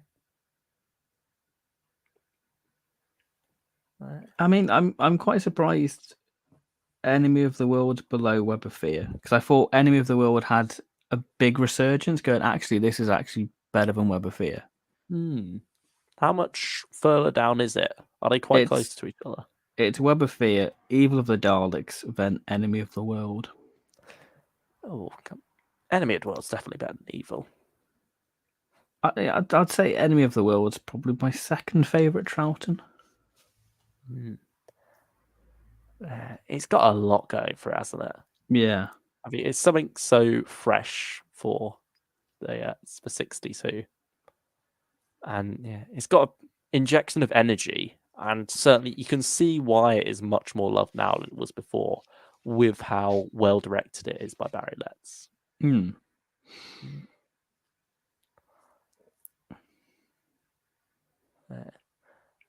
Let's just check Stylish One's rant, actually. Yeah, let's have a look at the rant. John Hauser says, I think Mythmakers is the worst of Hartnell's missing stories. I've heard that opinion go around quite a bit, to be fair. I've only experienced the Mythmakers once, and I can't say I remember it that much. I wonder if they ever will get round to an animation, or if that's one of those ones that's a bit too complicated to do. I mean, it's fun having Hartnell being Zeus, and that's all I really remember about it. It's another sort of comedy, isn't it, in the same vein as Yeah. but then goes a bit crazy in part 4. But I suppose as well, like, it probably wasn't helped at the time by the fact that people had just had Mission to the Unknown, and now they've got historical for 4 weeks while they wait for their Dalek epic. But anyway, Stylish One's rant. Hot take. Here we go. Really dislike how people use the animations as a lazy excuse as to why the second Doctor is neglected when the collection sets don't mean people neglect the other Doctors. Despite having more content, the second Doctor is incredibly underutilized as a result of an unfortunately large amount of missing episodes, meaning he's not very accessible. On top of that, Big Finish seemed reluctant to recast Troughton, and there seemed the stigma in general around Troughton's era due to it being missing, which is ironic because a lot of us are Troughton fans because we're into missing episodes. Unfortunately, with more animation... fortunately, sorry, I misread that Stylish One. Fortunately, with more animations and high sales for Big Finish, it seems people are coming around to Troughton, and the stigmas around expanded media second Doctor not selling well is thankfully disappearing, which is great, as Troughton is the most overlooked classic Doctor in regards to EU material of all kinds, and even new series brands reluctant to watch his stories, which is I'd disagree with that. Right. Because you had Matt Smith going, watch Tomb of the Cybermen. True. I think maybe there is sort of the new series stigma of black and white, though. Well, not new series, but you know. But Matt Smith was such like a big advocate for Patrick Troughton. So I feel like people would have, maybe there'll be a resurgence, because I think when there's a big anniversary, people tend to check out the back catalogue. And it is important to remember now that Matt Smith's Doctor is 10 years old. Well, over 10 years old. No, so it was like 2 years ago. 2 years ago he left. Oh, that's horrible thinking that. Which is incredibly frustrating as a second Doctor fan to see him and his era so neglected and poorly treated. Fortunately, as I say, that stigma is disappearing and times are changing. Good. Troughton and his era getting the love, representation, and appreciation it deserves. Thank you for that little rant, Stylish One. I think with a lot of the Troughton stuff, though, at Big Finish, it's been quality over quantity. Like with the early adventures, they were some of the best stuff Big Finish was putting out at the time. And I mean, even with like I wouldn't necessarily even say reluctance to recast, because you had Fraser Hines there effectively being recast. Yeah, and he was Like, doing a stunning job. Yeah. He even had some companion chronicles where he was just doing the second Doctor and Jamie was nowhere in sight. It was just him, Ben, and Polly. But yeah, certainly, I think of the original 7 Doctors, or 8, if you count Paul McGann, he is the least represented still. Like, I don't think that could be disputed. And it is nice hearing that there's a lot more stuff in the works still with Michael Troughton as the second Doctor. I mean, as I say, I'm enjoying Dead Star at the moment. Yeah, some that's good 7 second Doctor hours. content. Yeah. Starch One says Mythmakers is one of my favourite Hartnell historicals, and Stephen Noonan also says the Mythmakers is excellent. Oh, there isn't a crap story between an unearthly child and the horror of Fang Rock. How is that for a hot take? Well, there, Stephen's on my side with the Dominators here. Yeah, I don't. Maybe I need to go back to it. Yeah, I think with some of the missing episodes, I'm sort of like holding out for animations, I suppose, to experience it for the first time, rather than diving into some recons. I mean, Savages, I think, would be a great animation. I think that's a really good story. Saraswat says, I just needed to vent that. Second Doctor is so underutilized in audios, comics, books, and even figures, and it's so annoying, especially when people blame the animations but not collections. I suppose the thing is, though, with animations, it is new content, even if it's not a new story. Whereas with the collections, it's new old content. Yeah, the collections, it's just a slightly spruced up version of. It's a repackage. Yeah, like we've had these on DVD. Whereas, animations are something no one's seen before. Collections, no one's seen it before in this quality. But I do hope that season 6 is the next collection. We've got to get an announcement soon. Yeah, we're in that dry spell again, aren't we? Yeah, it's like season 9's great. What's the next one? Stephen Noonan says the Quarks are ace. They are. They're the redeeming thing of the Dominators for me. I still think our idea of like a little Quark phone charger would be great. Yeah. Like you could just pop the arms out and then stick it into your phone and it starts charging. Recharge and equalize your phone. That's a good bit of a good little product that can come out. We can go on like Dragon's Den. Yeah, we can pitch that. And have it not be called a quark because of legal reasons. Yeah, a quark. Yeah, a quack. A quark. They'll be confused as to why it's not a duck. We can have like a duck head on it. I don't know. We can think of something.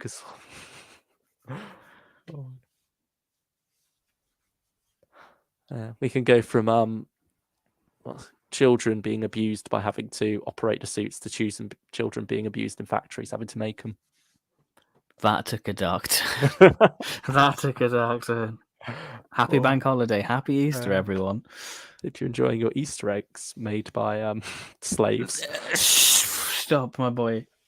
Who do you think made your clothes, as the Doctor said in Planet of the Ood?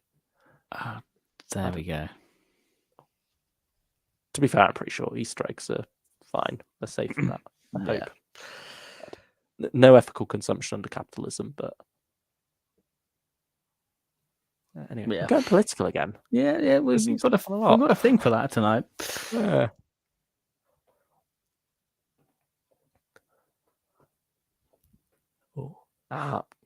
Stephen Unall says, and the presence of Patrick Troughton in any story automatically endows greatness on it. That largely goes for all 4 of the first Doctors. I'd agree with that. They hold their own in those stories. Yeah. I feel like and not bad. That makes more sense. Yeah. I'd say with the third Doctor, though, I think there's amazing quality control within that anyway. Hmm. Like, I think with the second Doctor, you have meh stories being made great by Pat Troughton, but I feel like with the third Doctor's era, there just isn't a bad story in there. It's the most consistent, I feel, the Mm. show. Like in terms of a Doctor's run, Yeah, I agree. for me.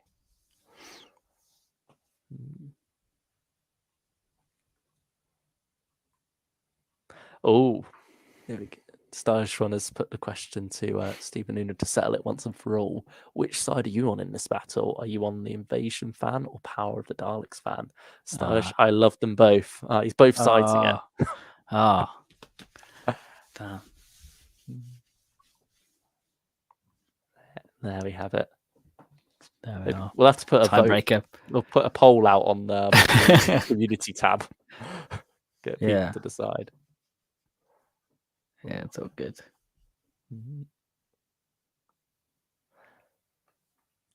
Oh, actually, we haven't done a comment from Stephen Noonan segment in this video. No, we haven't. We can do that now.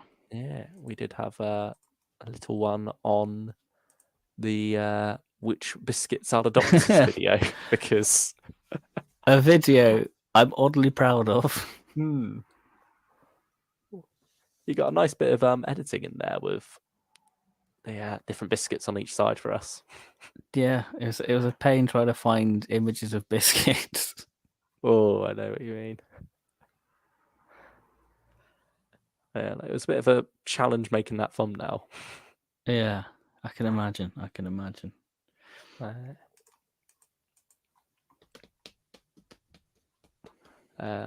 We did get Daniel McCann saying the guy on the left's choices are all spot on, which was you. Yes. I think did.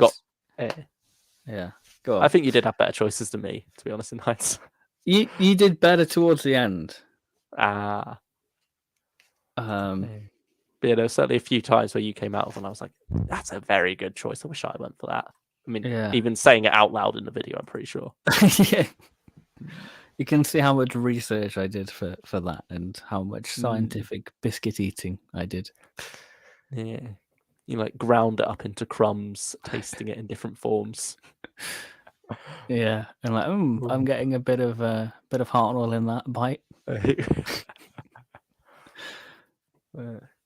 did like binge the whole of each Doctor's era while eating different biscuits and taking notes as we went through.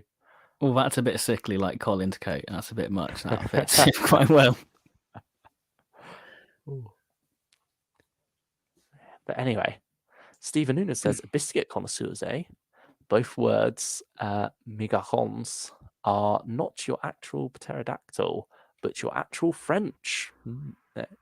We'll avoid going back down the French rabbit hole that we did last week. We'll try to. There's more French in this comment.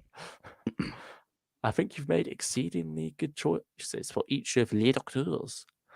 Although, if I might make an alternative suggestion for Monsieur de Perfus Lieuviolent to give him his proper title. Yeah, can you say John Pertwee's proper name? Jean de Pertuis de Laro. I think it is. Yeah. I think that's his. Is it because he's a descendant from Huguenots? I think. Yeah, that was it. Yeah. There we have it. Cars water biscuits. If you ever raided the wine cellar of an absent diplomat while waiting for an amicus separata to appear and found a vintage that's sardonic but not cynical, then you've probably pilfered some absolutely delicious gorgonzola cheese from his larder, and Carr's water biscuits are your ideal accompaniments. There we go. There we go. I think that's have you ever had some Carr's water biscuits? No, I don't think I have. I believe I have. I believe. If memory serves. After the wine's been flowing. Yeah, after the wine gets flowing, you can't really Are you a wine drinker? No, I can't say I am. Oh, there we go. As Mr. Bob Cactus has joked in the comments a few times, I'm normally on the rum. You're a rum boy. Not a rumman, but a rum boy. A rum cove. What about you? Since it's past What's our 9 tipple? o'clock, we can. What's your tipple? I quite like a cider. I I do like a cider. suppose it's fitting for the Shire. Yeah. I feel like that's the drink of choice around there. Once you've finished your combine harvesting, have a cider. Or do you go for like your usual cider, or do you like a dark fruits cider? Do you mix it up a bit? Whatever's going. Whatever's going. You're not picky. And we're gonna have to do what drink fits each doctor now. Yeah. What tipple tickles Gordon Tipple? We'll do it for the Masters instead. Yeah. Just for that title alone. Oh, there we go.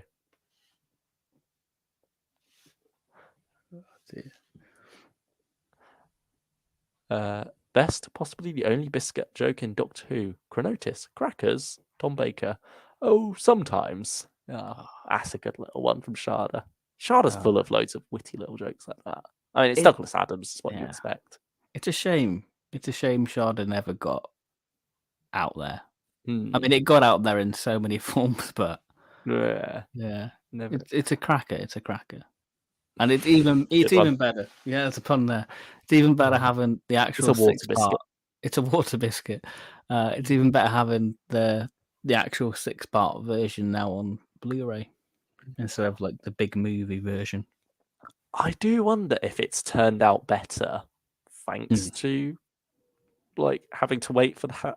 Yeah. Like just in terms of the way it's edited and all comes together, the music, it gives it a more polished quality than I think it would have had it been completed in the 70s. I think that's the thing with Sharda. If it was completed, would it have that much of a legacy? Would it stand up with City of Death? Or does it have that, mystique and hype because it's of its reputation? Yeah. It's like a similar dilemma to the missing episodes, really, isn't it? About how a lot of those we put up on a pedestal because they were missing, but had none of them ever been wiped, which obviously would be ideal, but would we appreciate as much? There's that whole idea of you don't know what you've got until it's gone. And this is almost the opposite of that, really, isn't it? Like, we appreciate them so much because of their absence, in a way. I think that's the thing I get when I watch 60s Doctor Who. Maybe not with the Dominators, I joke. Is that you think that, this could be missing. I'm glad we have it. You kind of have that mindset when you watch black and white Doctor Who. I don't know if that's just me. Yeah. I mean, it's nearly 10 years now since the announcement of Web and Enemy of the World. But I still get a little tingle watching them of, this was lost not that long ago. You still get that same buzz that you got when you first watched them after they came back. It's like when you finish Web of Fear Part 1, like, I can actually watch Part 2 now. Yeah, even though it's been that way for ages now. Yeah. It's still something that still feels quite special about that. And hopefully we get more this year. Hopefully. Yeah, it would be nice. It I would mean, be also nice. something that you can't really control as such, isn't it? It feels like every time there's an anniversary, they've got to drop something. Yeah. We shall see. Joe Bowers watched Sharda as part of my marathon yesterday, and it's great. Shame it never got finished. But as we said, I do love the way the music brings it all together in the animated version, though. Just the transition to animation, so slick. Oh, that first shot where it's like pans up to the sky and then you pan back down and suddenly you're in animation. Like, it is brilliant how well it jumps between the two. You feel like, you had people worrying about, that jarring quality of the invasion when you go from parts 1 to 2. Like, they were worried about if that could possibly be an issue when they first did those animations. And yet now we've got a story that jumps between scenes from animation to live action. Yeah. And it always works, I think. It's nice that as well. Sometimes they did model shots too. Like it's not just animation to fill in the gaps. They did some other creative methods as well in there.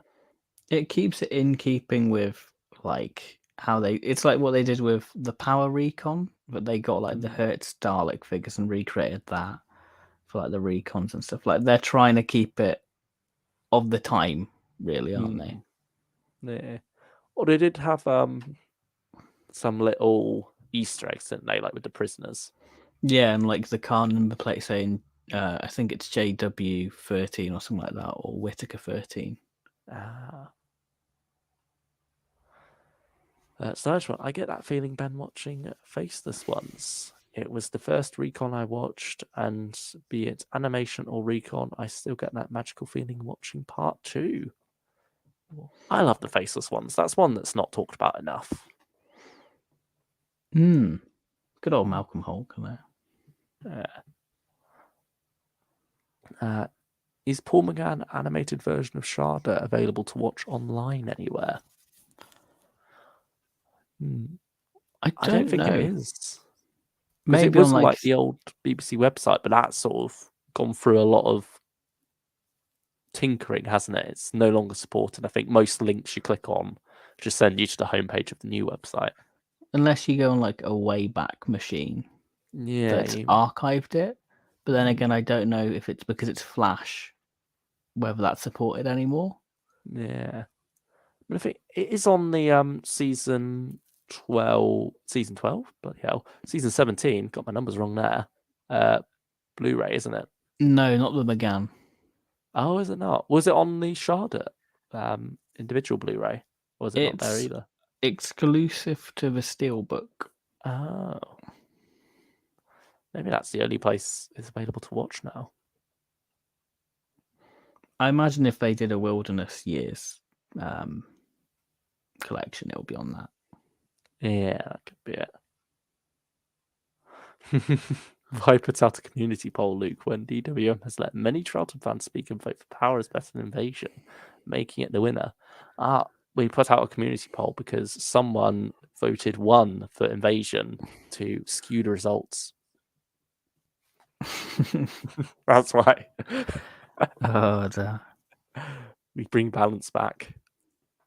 Oh, the Invasion, what a brilliant story. Well, I will say Sharda in any form certainly wouldn't have been the most rubbish story in that season. Looking at you, Creature from the Pit. Yeah, I'm not a fan of Creature from the Pit. Yeah, I think that's the low point of that season for me. I'd say, I mean, City of Death got to be at the top. Yeah. Maybe Nightmare of Eden? I really like that one. It's sort of it's what I said earlier about the mutants to you, but like Bob Baker and Dave Martin were kind of doing like the hard hitting subjects. Yeah. In a digestible form for kids. You could sort of tell that they had a lot of behind the scenes issues though. Like they do sort of bleed through to finished production. And it does very much feel at war with this idea of a serious stories about drugs while you've got the mandrels going about. Which are a great design, but they kind of fall to that thing of, it's a lumbering thing. Yeah, because it's not done by I think it's one of the monsters that haven't been done by the visual effects. I think it was done by the costume department, hence why it's more fabric-y. Yeah. And that's you've got the awkward arms, haven't you? But they can't move. Yeah. So action figure articulation awkwardness. It's like when you're a kid and you get like Christmas wrapping paper, and you get like the tubes and you try and put your arms through it. It's a bit like that. Don't know. Is that just for me? I know what you mean though. Yeah. You can't move your arms after that. Yeah. But I appreciate what it's going for. And I think it doesn't turn out too badly. Yeah, I'd say that's second best of season 17. Destiny, third place? I don't think Destiny's bad. I think that's a bit of maybe I don't know if it's a guilty pleasure, but I've never had a bad time with it. Well, Stephen Noonan and /1 have shown their support of Nightmare of Eden. Good. Mm. Yeah, it's a good one. It's a good one. Yeah, and then I'd probably put Horns of Nime on fourth. Horns of Nymon, I was really pleasantly surprised when I watched it. Because it has this reputation of being like one of the low points. But I just had a real fun time with it. I think it almost feels like a sketch of Doctor Who, rather than actual Doctor Who at times. It's Tom going full, I have power. I'm going to put all these jokes in. It's the last time Tom has free reign, I feel. Did he know Graham Williams was leaving at that point? Could that be what's going on here? Maybe. Is it Tom going, right, I will chew the scenery now. Graham's not going to stop me. He's leaving. He's fed up with me. He wants to get out as soon as possible. I'm surprised he didn't roll out with talking cabbage at that point, Tom. I mean, it was Nightmare of Eden that made Graham Williams decide to leave, wasn't it? Because of the problems on that one. Yeah. So, but I don't know if it would have been made like known to the production team that he was leaving, or if that was just something between him and head of serials and such at the time. I think it's on Bashar making of, isn't it? Talking about when he was leaving, because I think Tom didn't go to like the leaving party or something like that. I think there's something about that on the Sharda making of. Yeah. It is sort of like a shame, the Graham Williams era, because he was down a bit of an awkward card, wasn't he, with big budget cuts, quite a lot of strike action at the time. BBC telling him he can't be that scary anymore. And then obviously his final story didn't even get to be finished.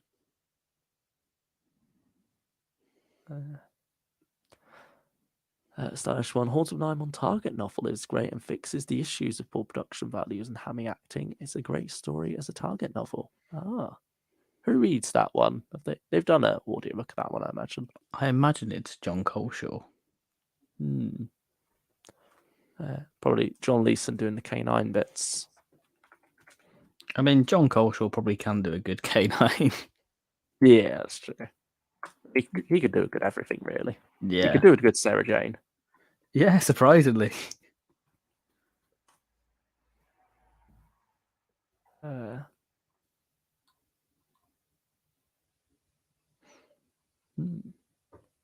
they come out with it? Yeah, they must have done.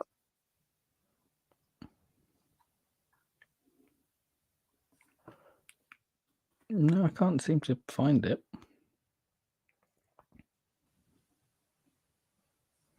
I don't know. Original author Anthony Reid completed a new novelization for audiobook publisher Audigo in 2013, but with the company's suspension and operations and Reid's death in 2015, the likelihood of its eventual release is now unclear.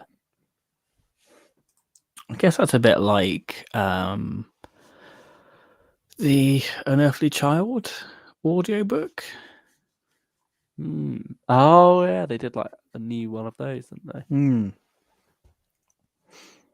Yeah. So if TARDIS Wiki has anything more. TARDIS Wiki will have the answers for it.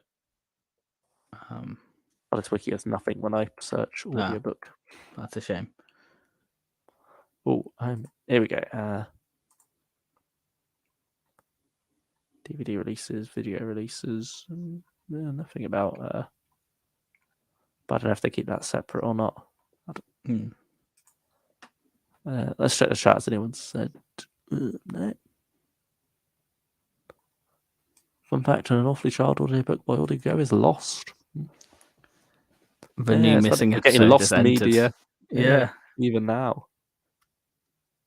I guess William Russell read that. Yeah, he might have done. Did they even get around to reading it, or was it just written and then?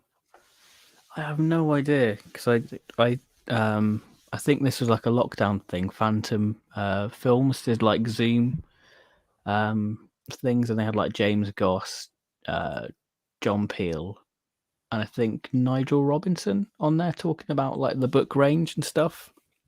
And it was mentioned there, so I can't quite remember what was said. But yeah.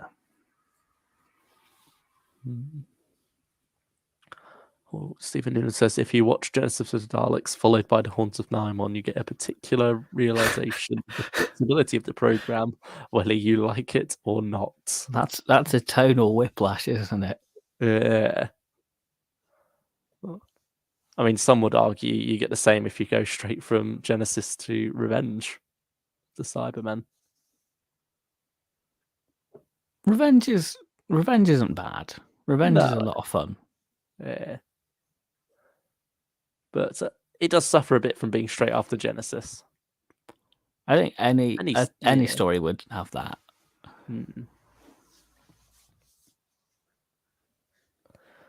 I sort of feel like you might get the same thing if you go from the Mutants to Planet of the Spiders, where like you compare how the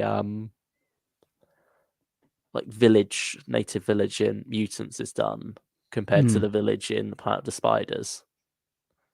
I mean, at least in the Mutants, you had better acting than the poor Metabilis woman going, "No, don't take my son. No, he's all I have." I think you're doing a better job there than probably. Why are they doing this? Carvel, my love, come back, don't leave. Literally, something like that. It's something like that. Dodgy, you're like, oh, is that the low moment of the Pertwee era? Yeah. Stephen Noonan, oh Luke, Nick Briggs would weep if he heard you say that about Revenge. I'm sorry, Nick.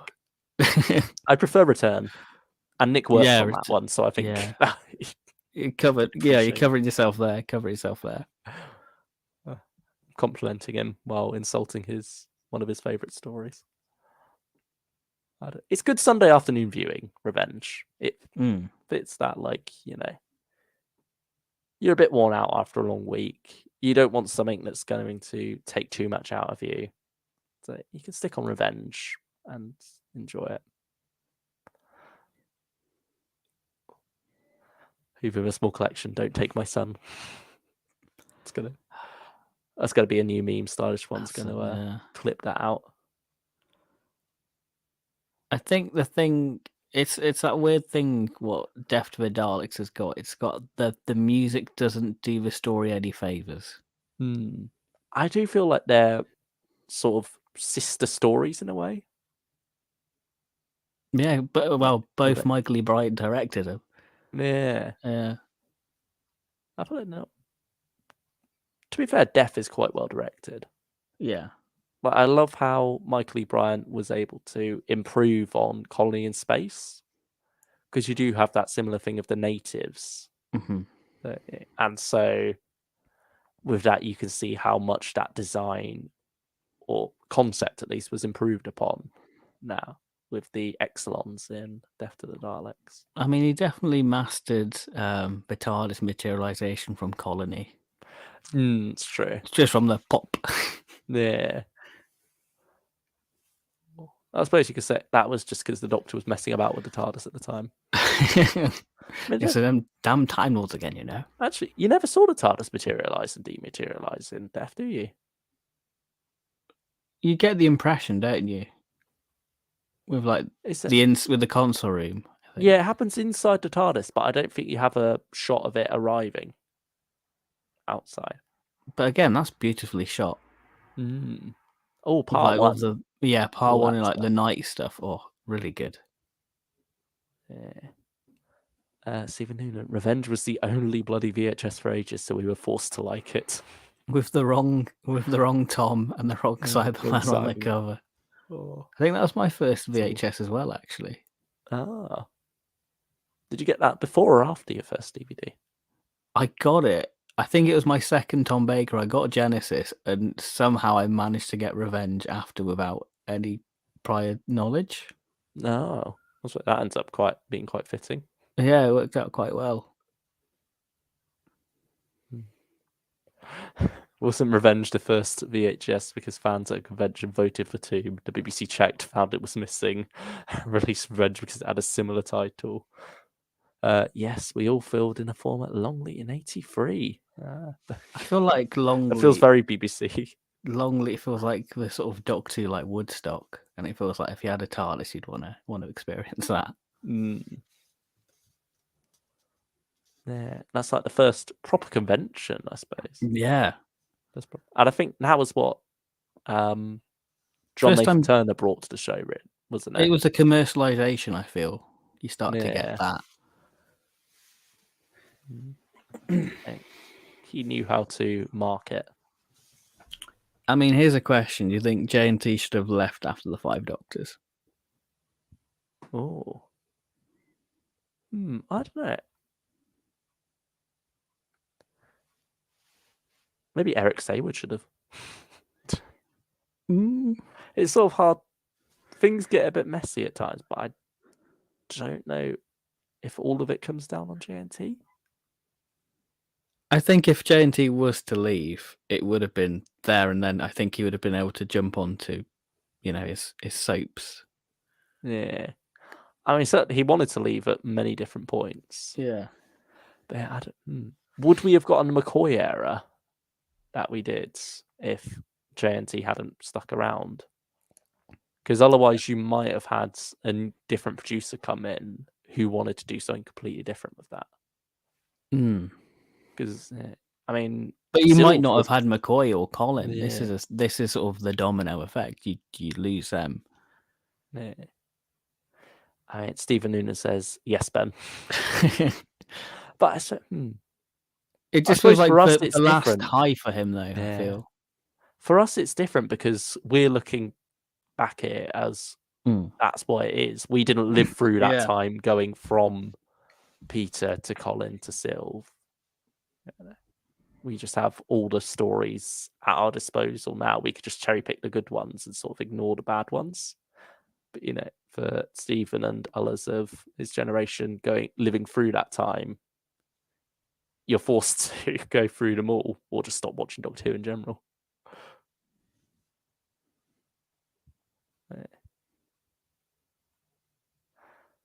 If JNT had left after the Five Doctors, he'd be up there in reputation with Barry and Phil.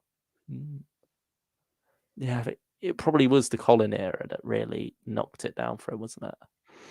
I think it's when JNT probably had too much. I don't want to say too much power, but it took too much control. And I think you lost that sort of creative bounce between the whole team. Like the fact, I guess maybe this is like a new series thing, like the Doctors normally have an input what they want to wear and stuff like that. The fact that they didn't really get a looking in that sort of sense. Yeah. Did Sylve get much of a look in at what he I got to wear? I don't think so. I think he kept the hat. I think he had the hat in the audition. I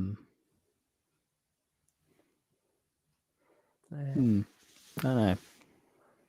It's sort of hard to say, really. I mean, it seems to be working out all right now, at least. Yeah. It is just like that chain of events, isn't it? I just think maybe because he's like the face of like the decline. Yeah, that's true. Because Classic Who probably could have ended with 5 Doctors. It is funny thinking about how it feels like they were on such a high and then it suddenly dropped, Colin.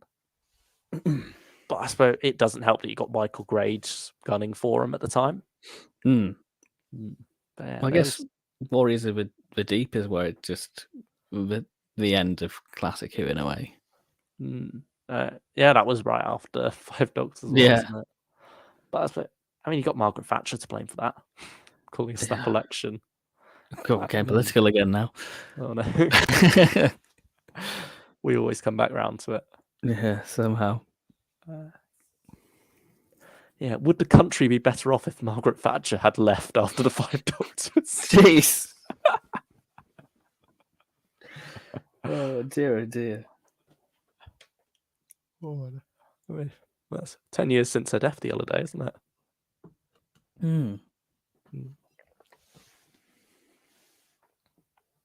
JNT, though, was reportedly a creep who poorly treated Nicola Bryan and Sophie Aldred, so that's not very good and doesn't help his reputation, that documentary on 26 overlooked that. Yeah, I knew about Nicola Bryan. I mean, it was from what we've heard, nothing sexual at all, but still like bully tactics quite a bit. Yeah. And from what Nicola said in the Matthew Sweet interview in Conversation, I think so. From that side of things, with how staff are treated, yeah, I can definitely say that. I mean, someone like that should never be allowed near Doctor Who, or well, any show really, or any job. But I haven't heard anything about Sophie Aldred though. I think that's on her in Conversation, I think, as well. Maybe.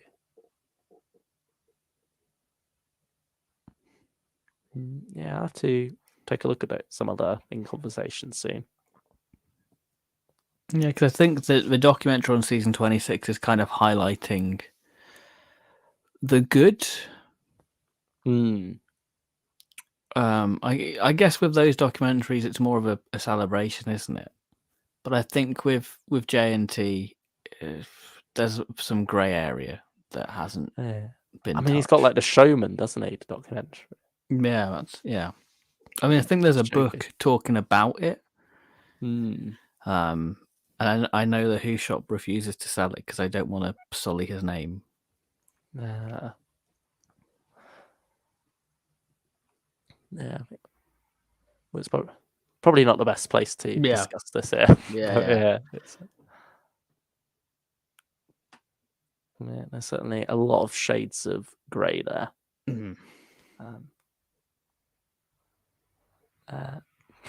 Look, got Margaret Thatcher hating the chat.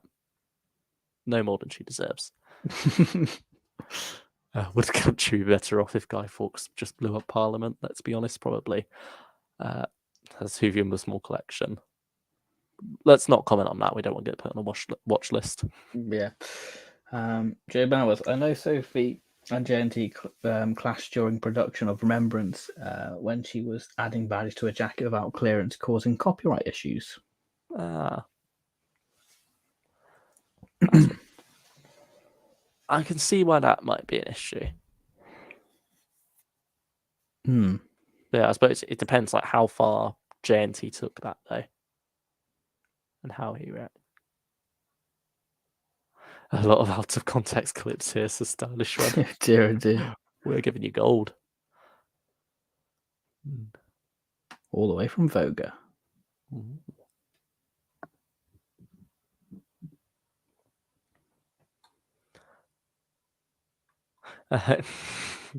Stephen Noonan, you kids are so lucky that you didn't have to wake up and face another day with Margaret Thatcher and JNT. I mean, forget cost of living crisis. I don't know what's worse. That's true. That's it. It's hard to know without living through it, isn't it? Yeah. But even that, like, repercussions of some of her policies are still being felt today. So yeah. Well, yeah. Anyway, as we've said multiple times, let's try not to get too political. Just hell on earth. In my opinion, Skaro would have been a great place for the gunpowder plot. It was hell. I can imagine. Austerity.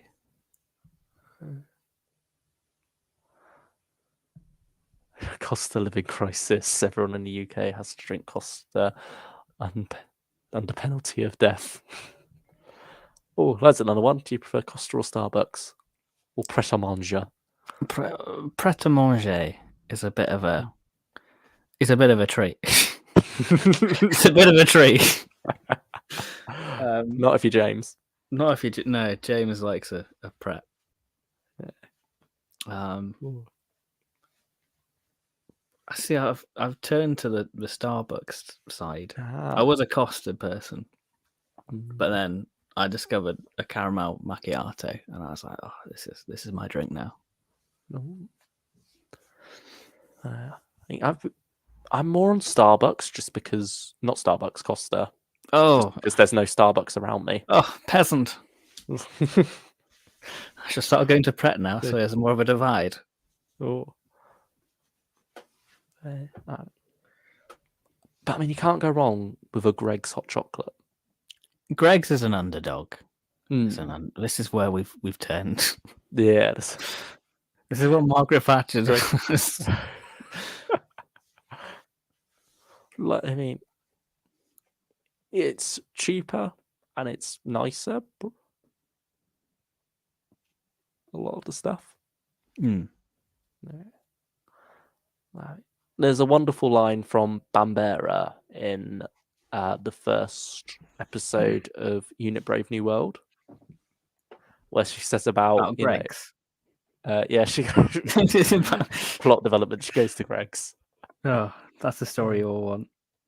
She gets bought some cheap chocolate while in Switzerland. Oh, I know he good. Yeah. Yeah, and she sort of says the cheap stuff even better. And you know, she's right. And there is a more. I think that was the moment I was like, it. You know what, I love Bambera. You're like she likes her cheap chocolate. She's a woman of the people, unlike Margaret Thatcher. It's true. What have we done? You're not wrong. It's true. Angela Bruce for Prime Minister. Honestly, it's better than what we have it right now. Oh, very true. This is the most political stream you've done. Something about conflicts of interest. You're not wrong. Oh dear, oh dear. Huvian Briggs really doesn't want to do Schalke Doctor audios, and neither does Richard E. Grant. Yeah, someone asked that on the recent podcast. Nick Briggs, I don't think anyone wants to hear Schalke Doctor audios. I mean, I like Richard E. Grant. Mm-hmm.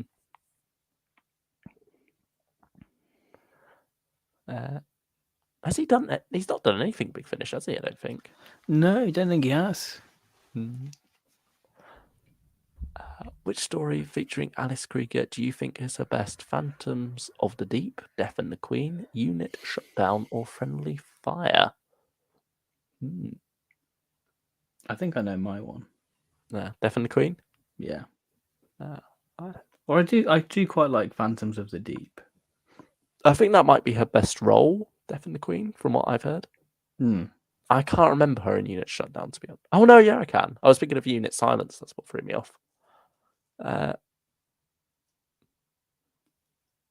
Yeah, maybe Unit Shutdown, actually, for me.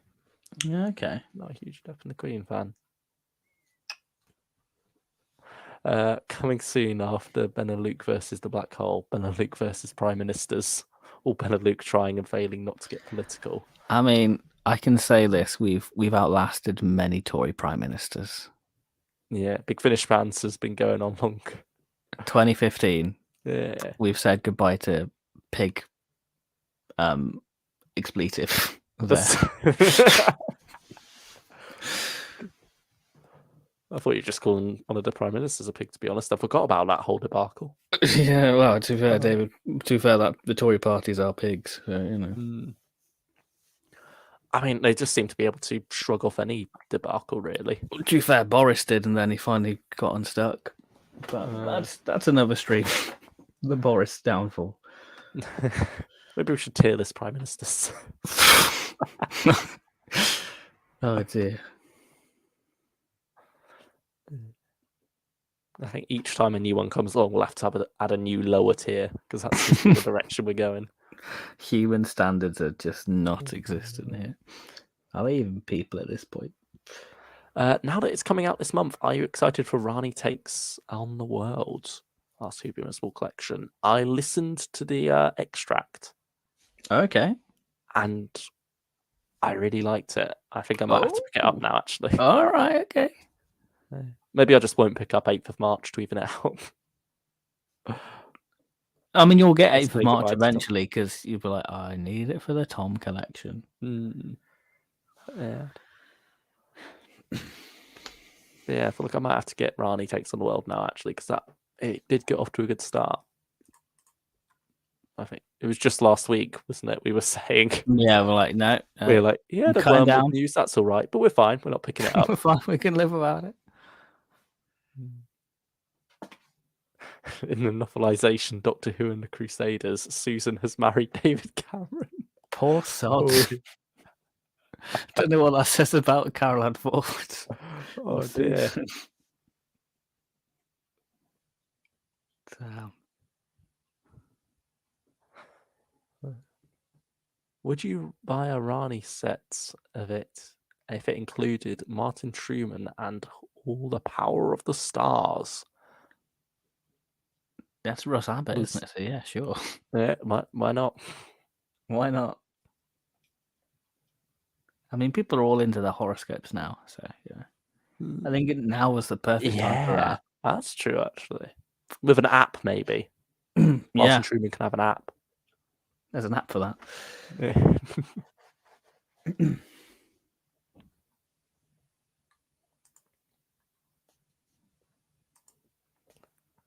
Tory MPs are like Henry VI's wives, divorced, beheaded, and died, but more like Pig, failed and cried, party, Rishi, and sighed. Hopefully next year's a brighter day. Oh, we can only hope.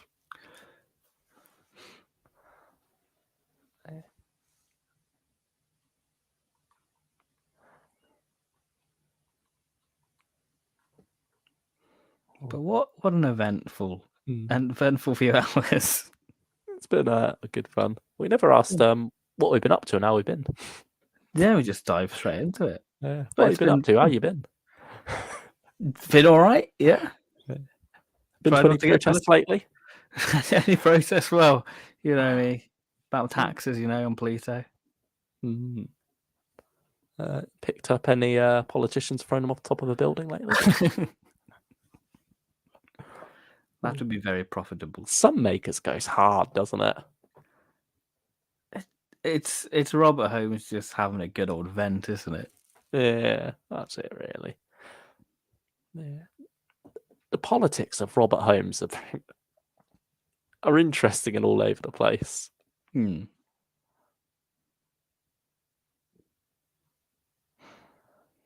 Wormwood coming in box set 2, do you think Luke is going to be in that box set too? I'm not going to be in that box set, sadly. Luke Smith might be. Yeah, I think if you're doing something with Wormwood, you need Luke there because he's the key archetype component. Yeah. We should do a Sarah Jane thing soon. We should do that. Yeah, but I do wonder how Wormwood's going to work without Sarah Jane anyway, because it was very much about it's the biological mother versus the adoptive mother, really, isn't it? It's like it's the whole found family versus real family trope. It's the friends we made along the way. It's the Ray Palpatine. Luke Smith is Ray Palpatine.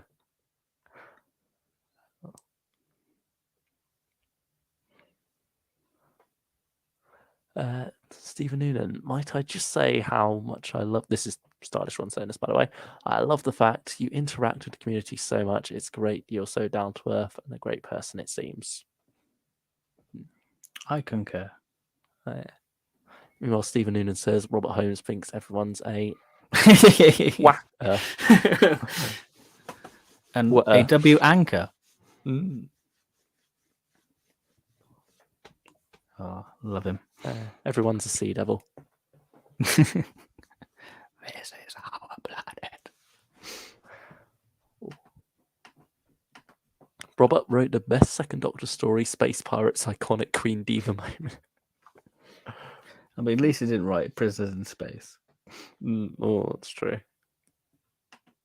There would be a bad story in between An Unearthly Child and Horrifying Rock if... I wonder if that one would accidentally go missing. Imagine everyone voted for that at Longleat. Oh, could you imagine? Fraser Hines would. Yeah, he would have been first on the polling station for that. Funny story, I saw Rags the other day, says Mr. Bolt Cactus. Oh. You don't need to see that. That's Third Doctor, isn't it? It's a past Doctor. Stephen Noonan, thank you, stylish one. Oh yeah, it's nearly been a year since Sea Devils were back on TV. Oh, for disappointment. We don't need to remember that. We don't need to. It's just classic Chibnall stuff, isn't it? You get excited and you're like, oh, deflated. Wasn't Boris still Prime Minister this time a year ago? Let's not get political. Yes, I think he was, Luke. Just about. Just about. Because What's-Her-Face nearly didn't have a Doctor Who story in her premiership. The second Liz. The second Liz. Who killed off the other Liz. There can only be one Liz. Now there's none Liz. Only Daisy Ashford. Whichever one of you did the Sea Devil impression, thumbs up. That was Ben. I can't take credit for that. I've been practicing. Since he was 6 years old. Ever since I got the Beneath the Surface box set, yeah. This is my box set. There's leaks. This is how we became friends. We did Sea Devil impressions. Yeah.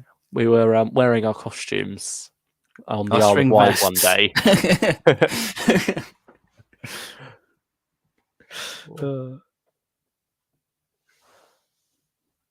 They're like, hey, do you fancy doing like YouTube with me? Like, yeah, sure. We're Sea Devil brothers now. It's not the Pertwee Swift Boys anymore. It's the Sea Devil brothers. That's rebrand. We're eggs from the same hatch. Hatchery. From the same nest. We're the ones you see Katie Manning picking up in that. That's why we never see your face. Oh dear. Dear. But yeah, what a fun time. Stephen Noonan says, well done, Ben. Thank you very much. If there's a Sea Devil story coming up, I will voice them. Yeah. Yeah, get Nick Briggs on the line, tell him that he does good Sea Devil. Oh dear. So for April Fool's next year, what's the plan? Tales from New Earth review, fake Stephen Noonan interview, something else? I don't know. I let Luke come up with the clever ideas, and I just go, "Yeah, we'll do that." He just does a Sea Devil voice. That's all he's good for. Literally. That's my party trick. Oh, didn't we already came up with next year's April Fools? The did we? Masters and their wine. Oh yeah, Tipple for Gordon Tipple. Tipple for Gordon Tipple. Lady Christina review suggests Hoover with a small collection. No.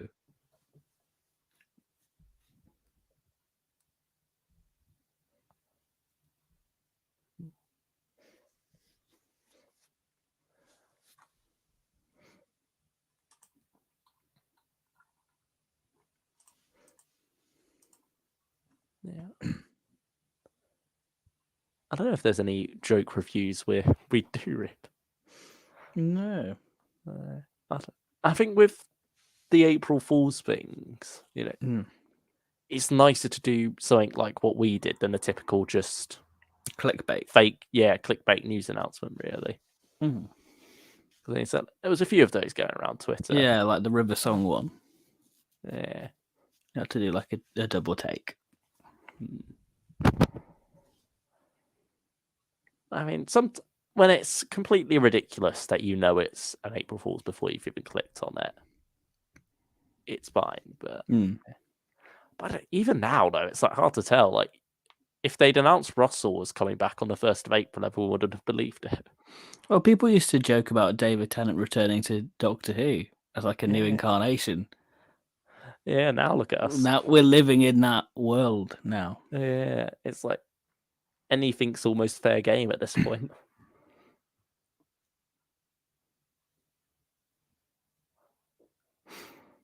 Yeah.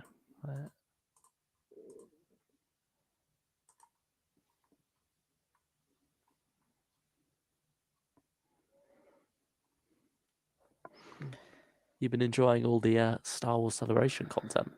Yeah, We mainly. drift away from Doctor Who a bit here. Yeah, we'll talk about Star Wars probably private soon. Well, I mean, we did talk about David Tennant a second ago. Yeah, and David he's in the Tennant's coming Ahsoka back. series now. He Yeah, gets everywhere. I didn't realize he won an Emmy for that little role in Clone Wars. because he wasn't a big part of it, but it was a nice part. So if you're a British actor, they'll throw an award at you. I mean, Americans just love the British accent anyway. They're like, "Oh my god, you're British? Love it." Like, and any British person becomes a villain in America. Pretty much. Yeah. Well, they even sort of did that in the recent episode of Mando with Axe Woves. Yeah, they did. Yeah. So went to the dark side a little bit there.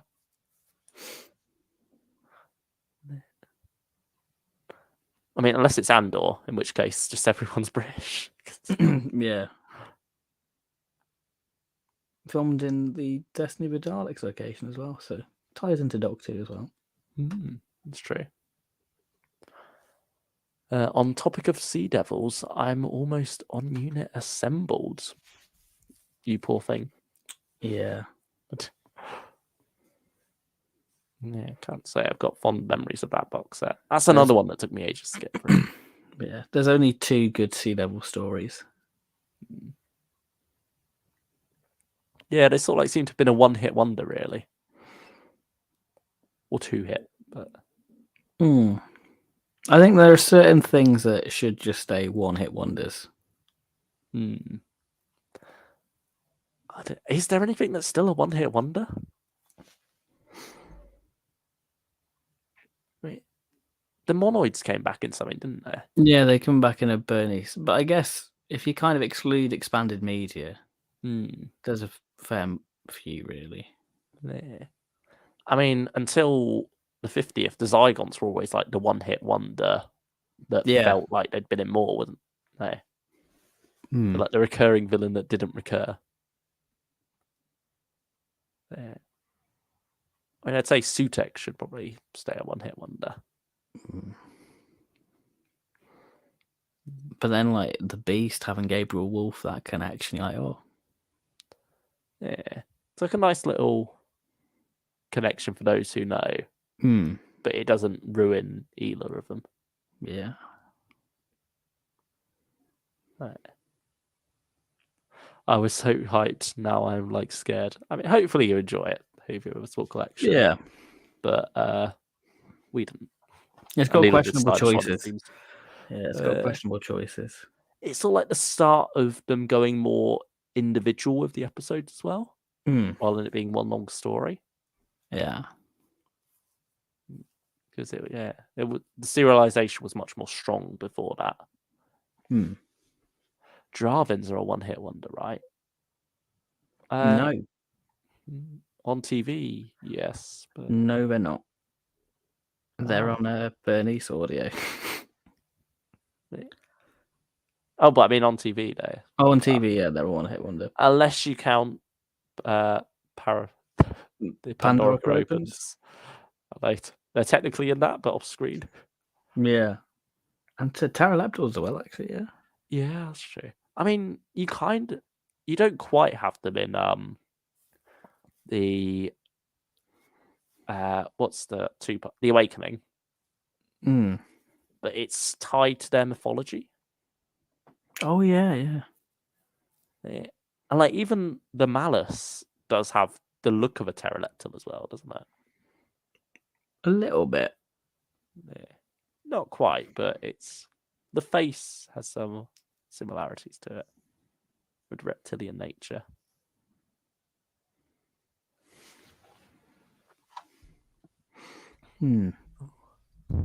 You also had the Silurians howling like wolves. Yeah, I some didn't reason. like that. Yeah. Famazi were a one-hit wonder. Did somebody say Famazi? The Believe iconic bit from the Leisure Hive, that or the 10-minute Brighton Beach pan. Or that same model shot of a ship landing over and over again. It's a good model shot, but I don't need to see it for the 10th time. Oh. Yeah, that's one I've not touched for the sake of my sanity. I don't mind the Leisure Hive, actually. I struggled with it. It was probably my least favourite of season 18. So I've never really got Warriors Gate. That's one I struggle to get through. But I maybe need to give that one a go again. That's one I go back and forth on. I'm a bit Keeper of Track, and I'm like that. It's kind of sometimes I like it, sometimes I don't. It's like a Marmite one for me, that. State of Decay I always love.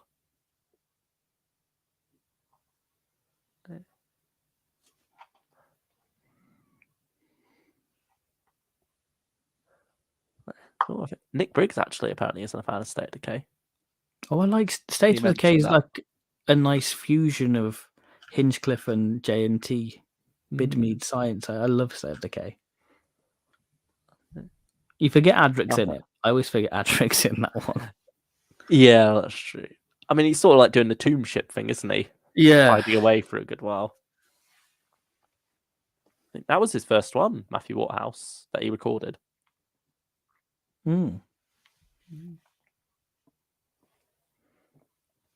Is this Leisure Hive slander? Sorry, Who've a small collection. Well, it is from me. Ben seems to like it. I don't know why. Oh dear, dear. Leisure Hive and season 18 was the first classic Who series I was obsessed with. I don't like State of Decay either. Wow. No. Maybe it's more of a controversial one than I thought. I thought good old Terrence Dicks is a reliable, good fun.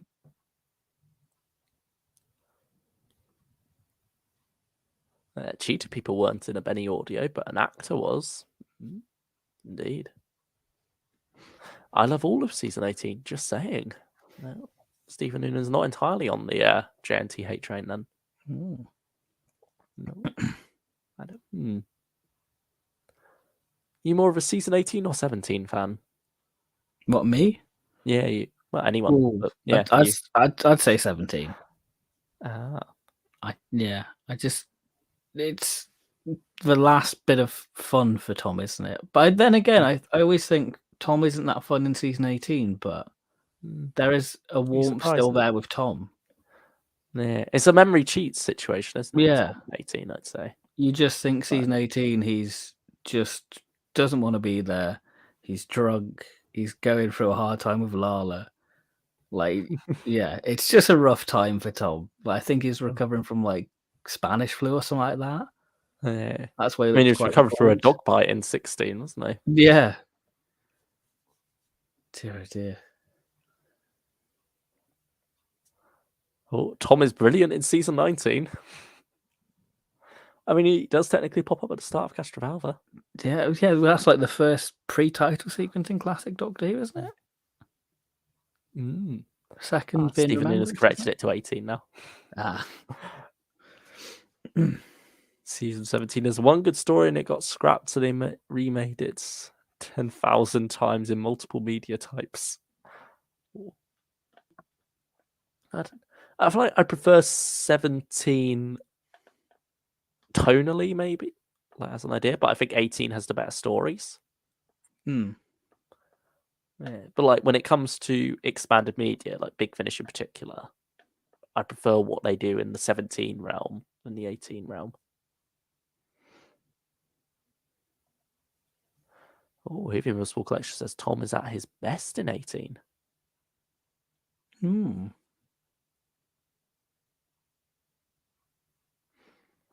Ben, you are forgetting Tomb. Tomb had a pre-title sequence. Did it? I'm trying to remember. Is that like the TARDIS stuff? I mean, You could technically say it's got a pre-title sequence in the sense that the title card for the Tomb of the Cybermen doesn't pop up until Okay. after the title. But you do still have The intro. the opening intro first. It's in the same vein as Ambassador of Death, really, isn't it? But not quite as stylishly done. But yeah, if you're counting title as the actual title cards, the title of the story, then yeah, Tomb does have a pre-title sequence.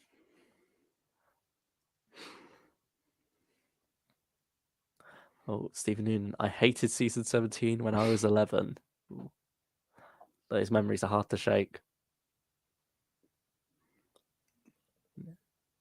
I was a bit like that with the specials. I was a bit like that with Ghostlight. I still don't get the hype around it, to be honest. Yeah, Ghostlight's a weird one, isn't it?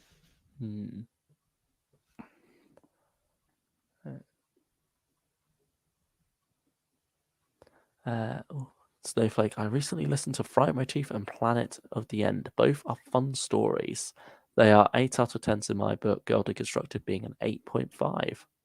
I think Really? Girl Yeah. Deconstructed is my favourite Ninth Doctor story, says Snowflake. Yeah, You really like that one as well, don't you? Yeah, really good story. It's a solid set. Yeah.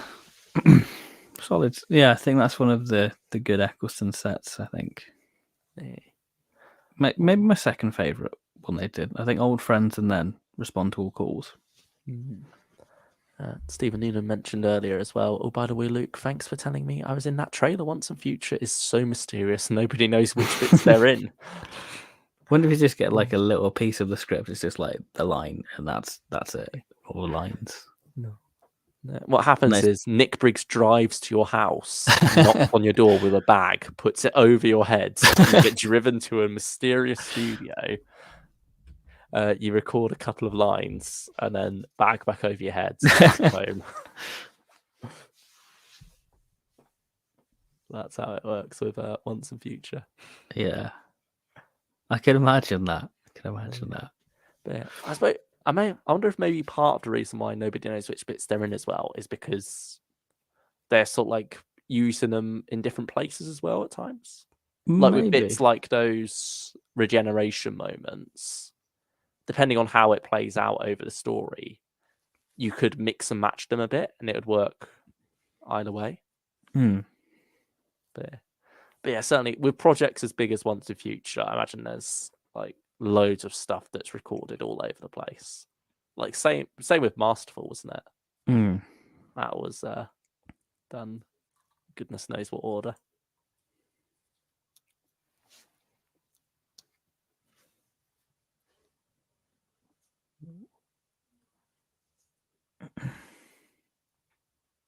Ghostlight Extended Edition is better and makes sense sometimes. It fixes some issues and makes more sense. Yeah, we'll have to give that work print a watch. We've got plans for McCoy. Yeah. We've got plans. Yeah, but I do prefer the extended versions of the McCoy stories for the most part. Yeah. Just a shame we haven't got season 25.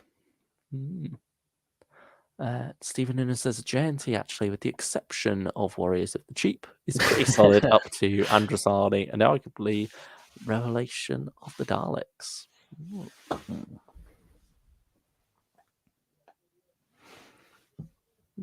I feel like I prefer season 23 to season 22, to be honest. That's a very hot take, but I think I have to agree with you because I don't think the 45-minute format works. No, you get too much of an extended part one, really, rather than like the new series has been able to do with 45-minute two-parters. Like Two Doctors, part 3 is just, what is that? It feels like they're making it up as they go along, really. Yeah, like it's a joy. It's a joy having Six and Colin and Jamie back, interacting. But other than that, it's I still think part 2 of the Two Doctors is one of the weak cliffhangers of the show. just shock eye about to grab Perry. It's just such a bizarre one. I imagine that could be quite terrifying for some people, though. I think it can be quite effective. Yeah, But I'm just not a fan. no, there's stories like Time Lash I really can't get on with. See, I like Time Lash because of the Pertwee reference. That's why it gets a 10 out of 10. But he's so awkwardly drawn. It doesn't even look like him. It's like, that's really an insult it's a to better Pertwee. drawing than what I can do. Oh yeah. Bad. Vengeance of Aros, though, I like. I think that's the darker side of it, at least done a bit better. Even if it does at times feel like someone saw. It feels like someone's seen Case Van Drazani and thinks, "Oh, this is what Doctor Who is," rather than, "Oh, this is an exception to Doctor Who." Yeah. But, I mean, Attack of the Cybermen, not a fan. I like Attack. It's trying to do too much and just feels like it's not done anything, which is very Eric Sayward of it. I think Eric Sayward's probably trying to replicate Earthshock again, isn't he? In a way. He did the same thing with Resurrection, really, didn't he? But I think Resurrection kind of teeters the line of violence and horror well. I don't know, it's not necessarily the violence and horror that bother me about Resurrection. It's more the plot or lack thereof.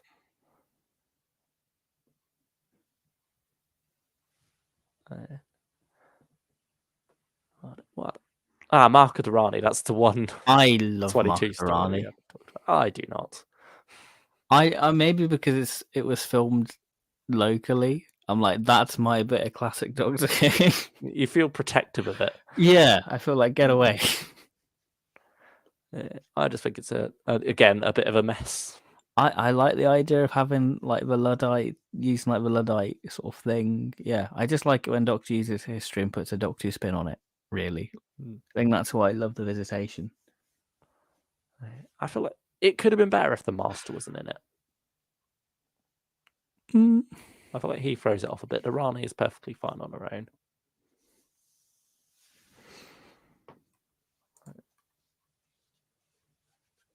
Resurrection's great apart from the shaving foam, says Stephen Noonan. It's a callback to the Troughton era. I mean, the Troughton era loved bubble bath. They loved the washing up liquid back then. I'll tell you what, that used to really disturb me in Tomb of the Cybermen watching it when I was young. Oh, when it was like coming out like the chest units and stuff. Yeah. Like even just the sounds and seeing the Cybermen thriving around like that, there was something quite disturbing about that. And then you get like electric toothbrush and you start making the noises because you sound like a Team Cyberman when you do it. Oh, that's always fun. It's always fun doing that. You also, I feel like you get the same sort of 10th Planet quality more than Tomb, I'd say. I don't know. Yeah. Well, it's the same concept, isn't it? With the it's the vibrations going down through your mouth. So I think it's the voice box they use, the electric larynx. That's it. Yeah. Here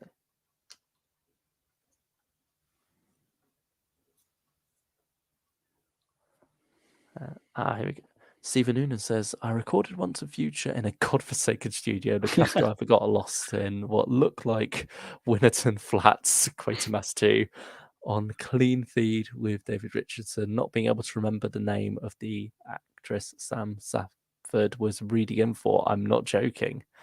Oh.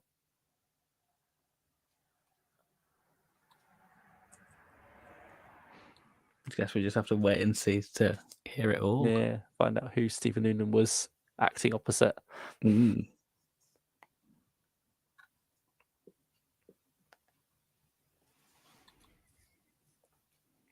It's exciting, isn't it?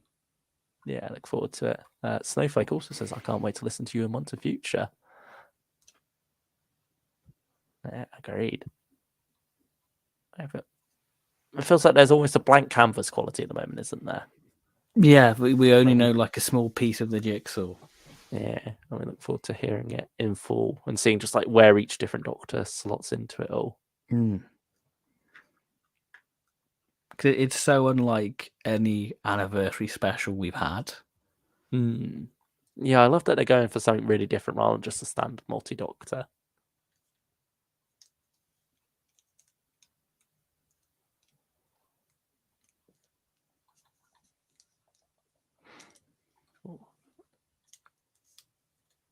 Oh, speaking of Winnerton Flats and Quatermass 2, did you order your Quatermass on the pit in the end?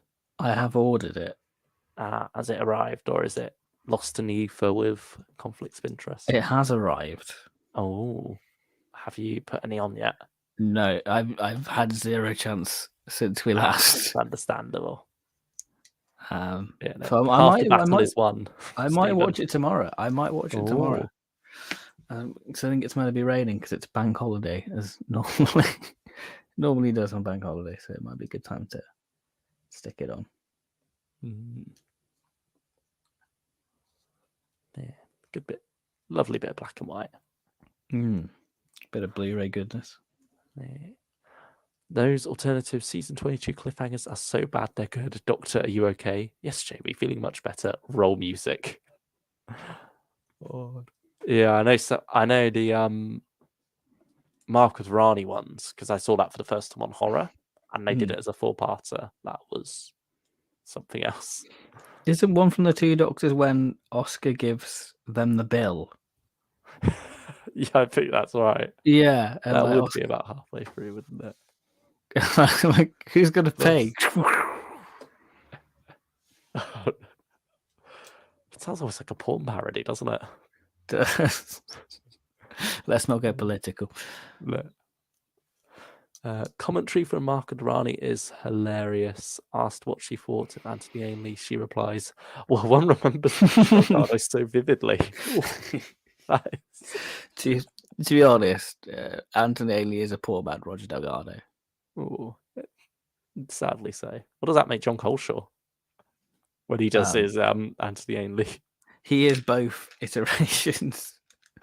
Oh dear. Hoover was Small Collection. I'm in the middle of Vortex Ice at the moment. Anyone know where that takes place timeline wise? I imagine between just before Scavenger. Yeah, and I can't remember what release was before that. I think it was at the Imps one, but it's not called the Imps. But it's the one like the Imps in as they go into the TARD. Yeah, I think that is Broodveries. Yeah. That's it. Yeah, Broadaveris, yeah. Oh, is it Broad?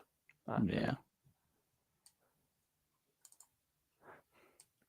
Stylish one. Jacqueline Pierce just saying "darling" for 3 hours. That was Stephen Noonan 2 stylish one, by the way. Not stylish one saying Jacqueline. Ben, will you review the Zygon BBV film for April Fools? It's a long pause there. Maybe if we reach a certain goal, I don't know. No, don't this. Don't drag me in. You're doing it on your own if you're doing that. Maybe that's why they were considered recurring villains before. Well, I don't know. We're the Pertwee Smith boys. We do things together. If I have to watch it, you're watching it. Oh god.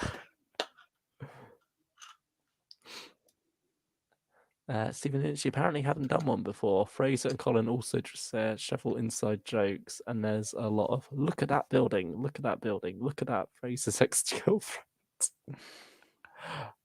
Oh. Yeah. Fraser and Colin got on very well, didn't they, back then? I imagine they still do now. Yeah. But I think they seem to hit it off instantly together. Yeah.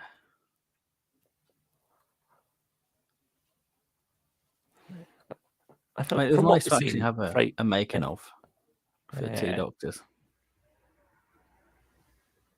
I thought we got one on the season 22 Blu-ray. Yeah, I was sort of saying it was nice to finally get one. Oh, sorry, I misheard you there. I thought you were saying it would be nice to finally get one. I mean, it'd be a bit late now. We've got That's true. the box set. Yeah. I mean, what story without a making of would you really like one for? Without a making of. Yeah. I'm trying to think which ones haven't got one. It's probably mostly 60s ones at this point, isn't it? Yeah, I imagine so. The Sixth Doctor and Jamie trilogy still hurts to this day, says Hooping with Small Collection. That's a very good trilogy. Record your reaction to the Zygon film, you two. That would make a brilliant video. I don't know if we could upload that. Horrifying Rock doesn't have a making of. Yeah, that needs one. I mean, I think Louise Jameson has done something for it. Ooh. I feel like we'll probably get 15 this year. Maybe 6 early and 15. next. I feel like we've got to be getting a Troughton and 20 this year. Yeah, 20 makes sense. I think 15 maybe next year. It just feels like they like to put a Tom set out. Yeah,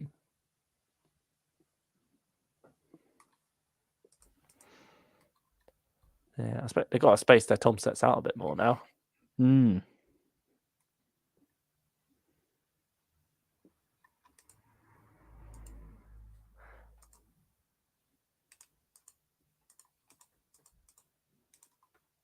But yeah, I expect any last questions, pop them in the chat. Yeah, before we say goodbye. It's been a wild ride. Yeah, but a fun one. A slightly political one. No, let's not get political.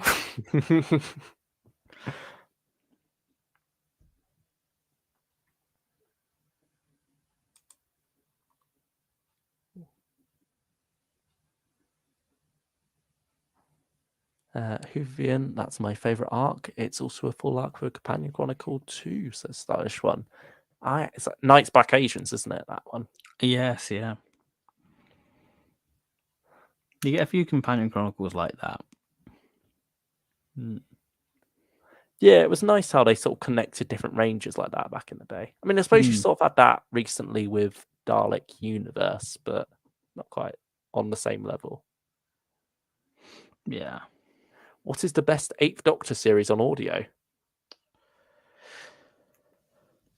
Oh, there's so many.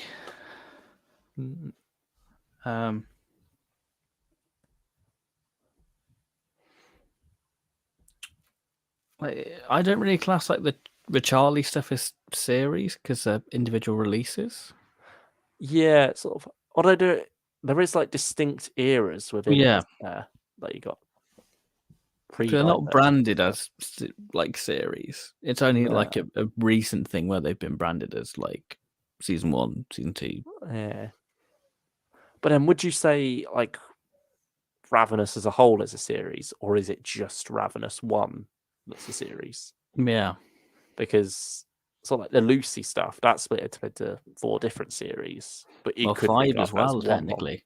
Run. Yeah, true. With the Further Adventure set, which was voted most wanted for our throwback this month. So we'll be doing that. Yeah. Oh, do we want to throw up the schedule? Yeah, we can do that. We can do that for sure. Yeah.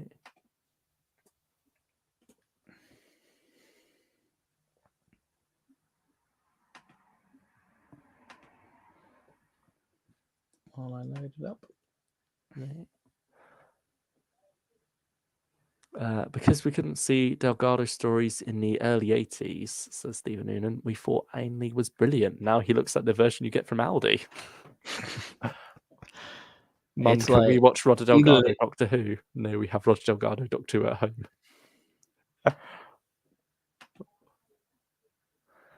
I think it's especially obvious when you watch him go up against Pertwee and the 5 Doctors. Yeah. Dark Eyes is a brilliant series, let down by a few mediocre stories, but I love it overall. I don't.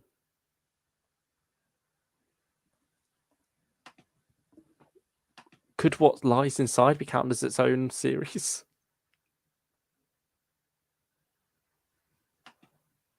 Or is like that and Connections part of an ongoing one?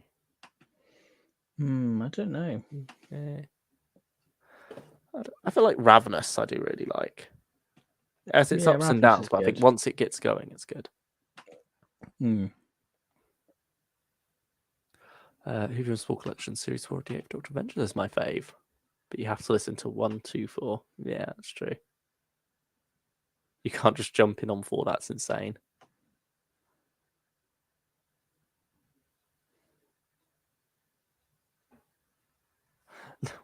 For April Fools, what about a video that starts off as if it's about to be an interview with someone, e.g. Stephen Noonan, and then just becomes, and just before it starts, instead you two watching the Zygon film?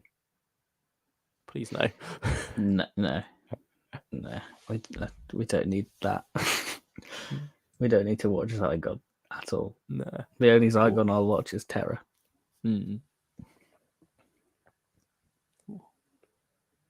Have you found the image? Yeah. Here we go. We're loading. There we go. Ooh, here we have it. Our schedule for the rest of the month.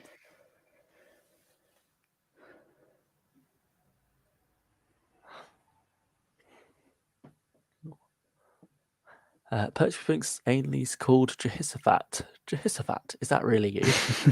And then when the bolts are coming down at the end, he's jumping Jehoshaphat. Oh dear. Ooh. Anyway, here we have it. There we Conflicts of go. interest today.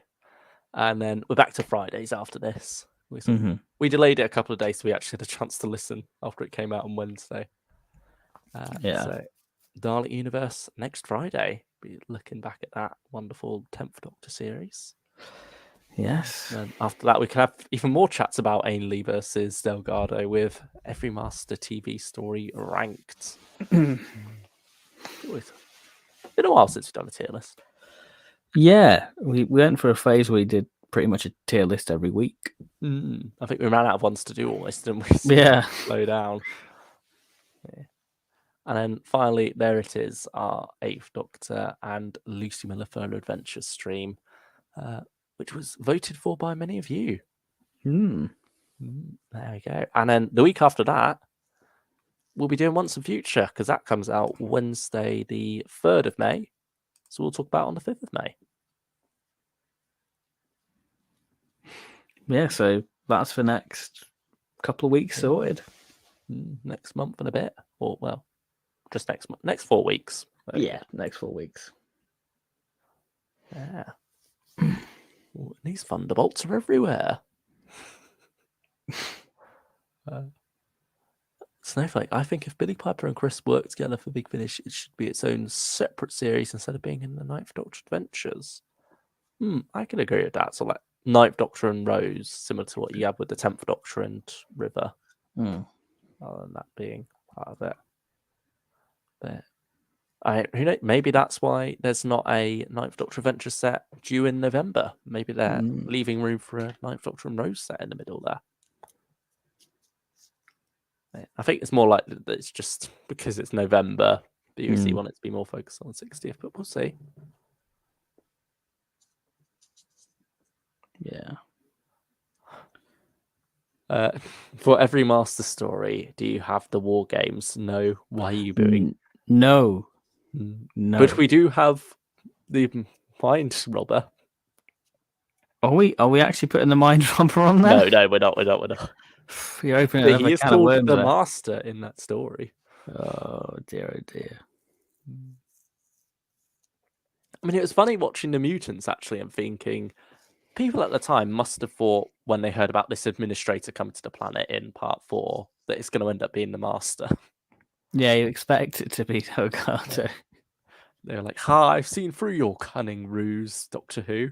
I know that this mysterious character who's arriving soon will be the Master. You always do that."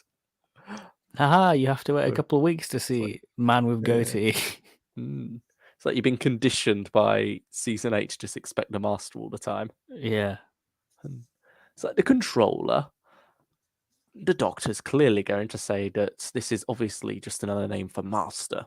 They're too similar. It's an anagram, isn't it? In some weird language.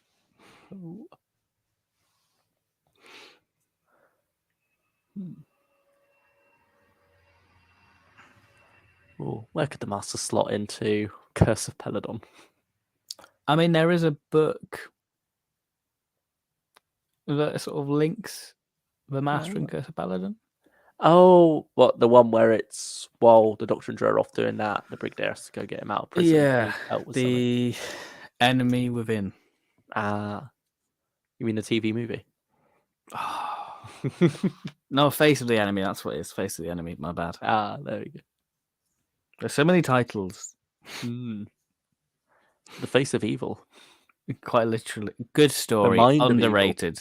Oh, another really good story.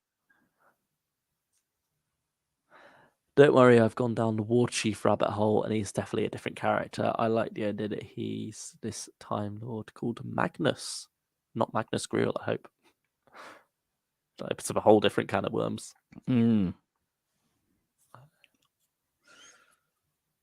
Have you ever thought about reviewing the Diary of a Song or Lady Christina? We did do a Diary of a Song stream recently, didn't we? Yeah, and we've done a whole other. We've done 2 streams dedicated to River Song. Well, arguably 2.5. Because we had like that Worlds of Big Finish stream. Yes, true. Or Worlds of Doctor 2, sorry. Yeah. At Big Finish. So the Big Finish fans, Worlds of Doctor 2. Yeah. Find those. Yeah, I'm sure we might do another one when the next River Song box set comes around. Yeah, because we really love our friend of the family. War Chief Big Finish when? Yeah, I'm surprised we haven't got like a Time War Chief. Find out what he's doing in the Time War, because you think that'd be the ideal environment for him.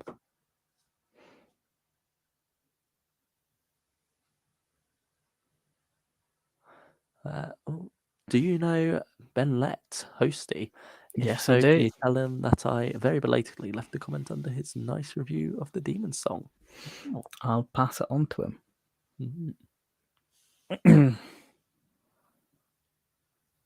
He's a nice man. Post production. A lot of fun. I kind of want War Chief and the Master in the same box set, and them to joke how people think they're the same. They could complement each other's goatees.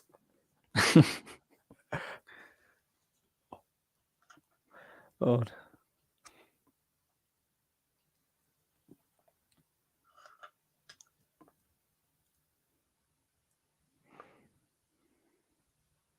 That rabbit hole is a weird one, though. TARDIS Wiki will almost make your brain cells cheese, or Swiss cheese, sorry, as you try to understand that. Yeah, like they count everything as canon, don't they? It's like trying to reconcile it all. I think, that's the mentality you have, and then as soon as you get out of that phase, the better life becomes. Instead of worrying about where does this fit into the timeline of everything. Yeah, just enjoy Doctor Who stories as they are. Yeah, take it as face value. If you like the story, cool. That's the main takeaway.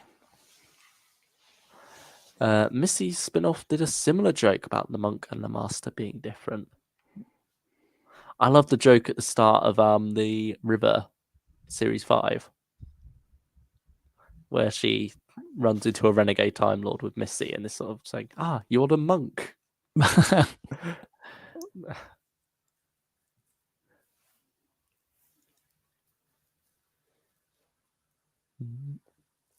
mean, I suppose that was the Too Many Masters, wasn't it? Where the Ogrons come along to collect their payment from the master and confuse it with the monk. Yeah. There's quite a few parts of Missy that intrigue me, but I've just never gone down that rabbit hole yet. Yeah. It seems like a series I'd really enjoy, but money. Yeah, it's trying to keep on top with like the stuff that's coming out now, really. Is that it for tonight? I think that is. I think that's it. It's been a fun one. Yeah, I had a good time. Fun time as always. Pleasure speaking to everyone in the chat, and thank you, lurkers, for lurking around and just listening to us waffle on about Doctor Who. Listen to us definitely not be political. Definitely not be political. Our views are our own. Yeah, thank you all for tuning in, sticking with us. We'll see you on Friday for a retrospect on Dalek Universe. Take care until then. Bye-bye, everyone.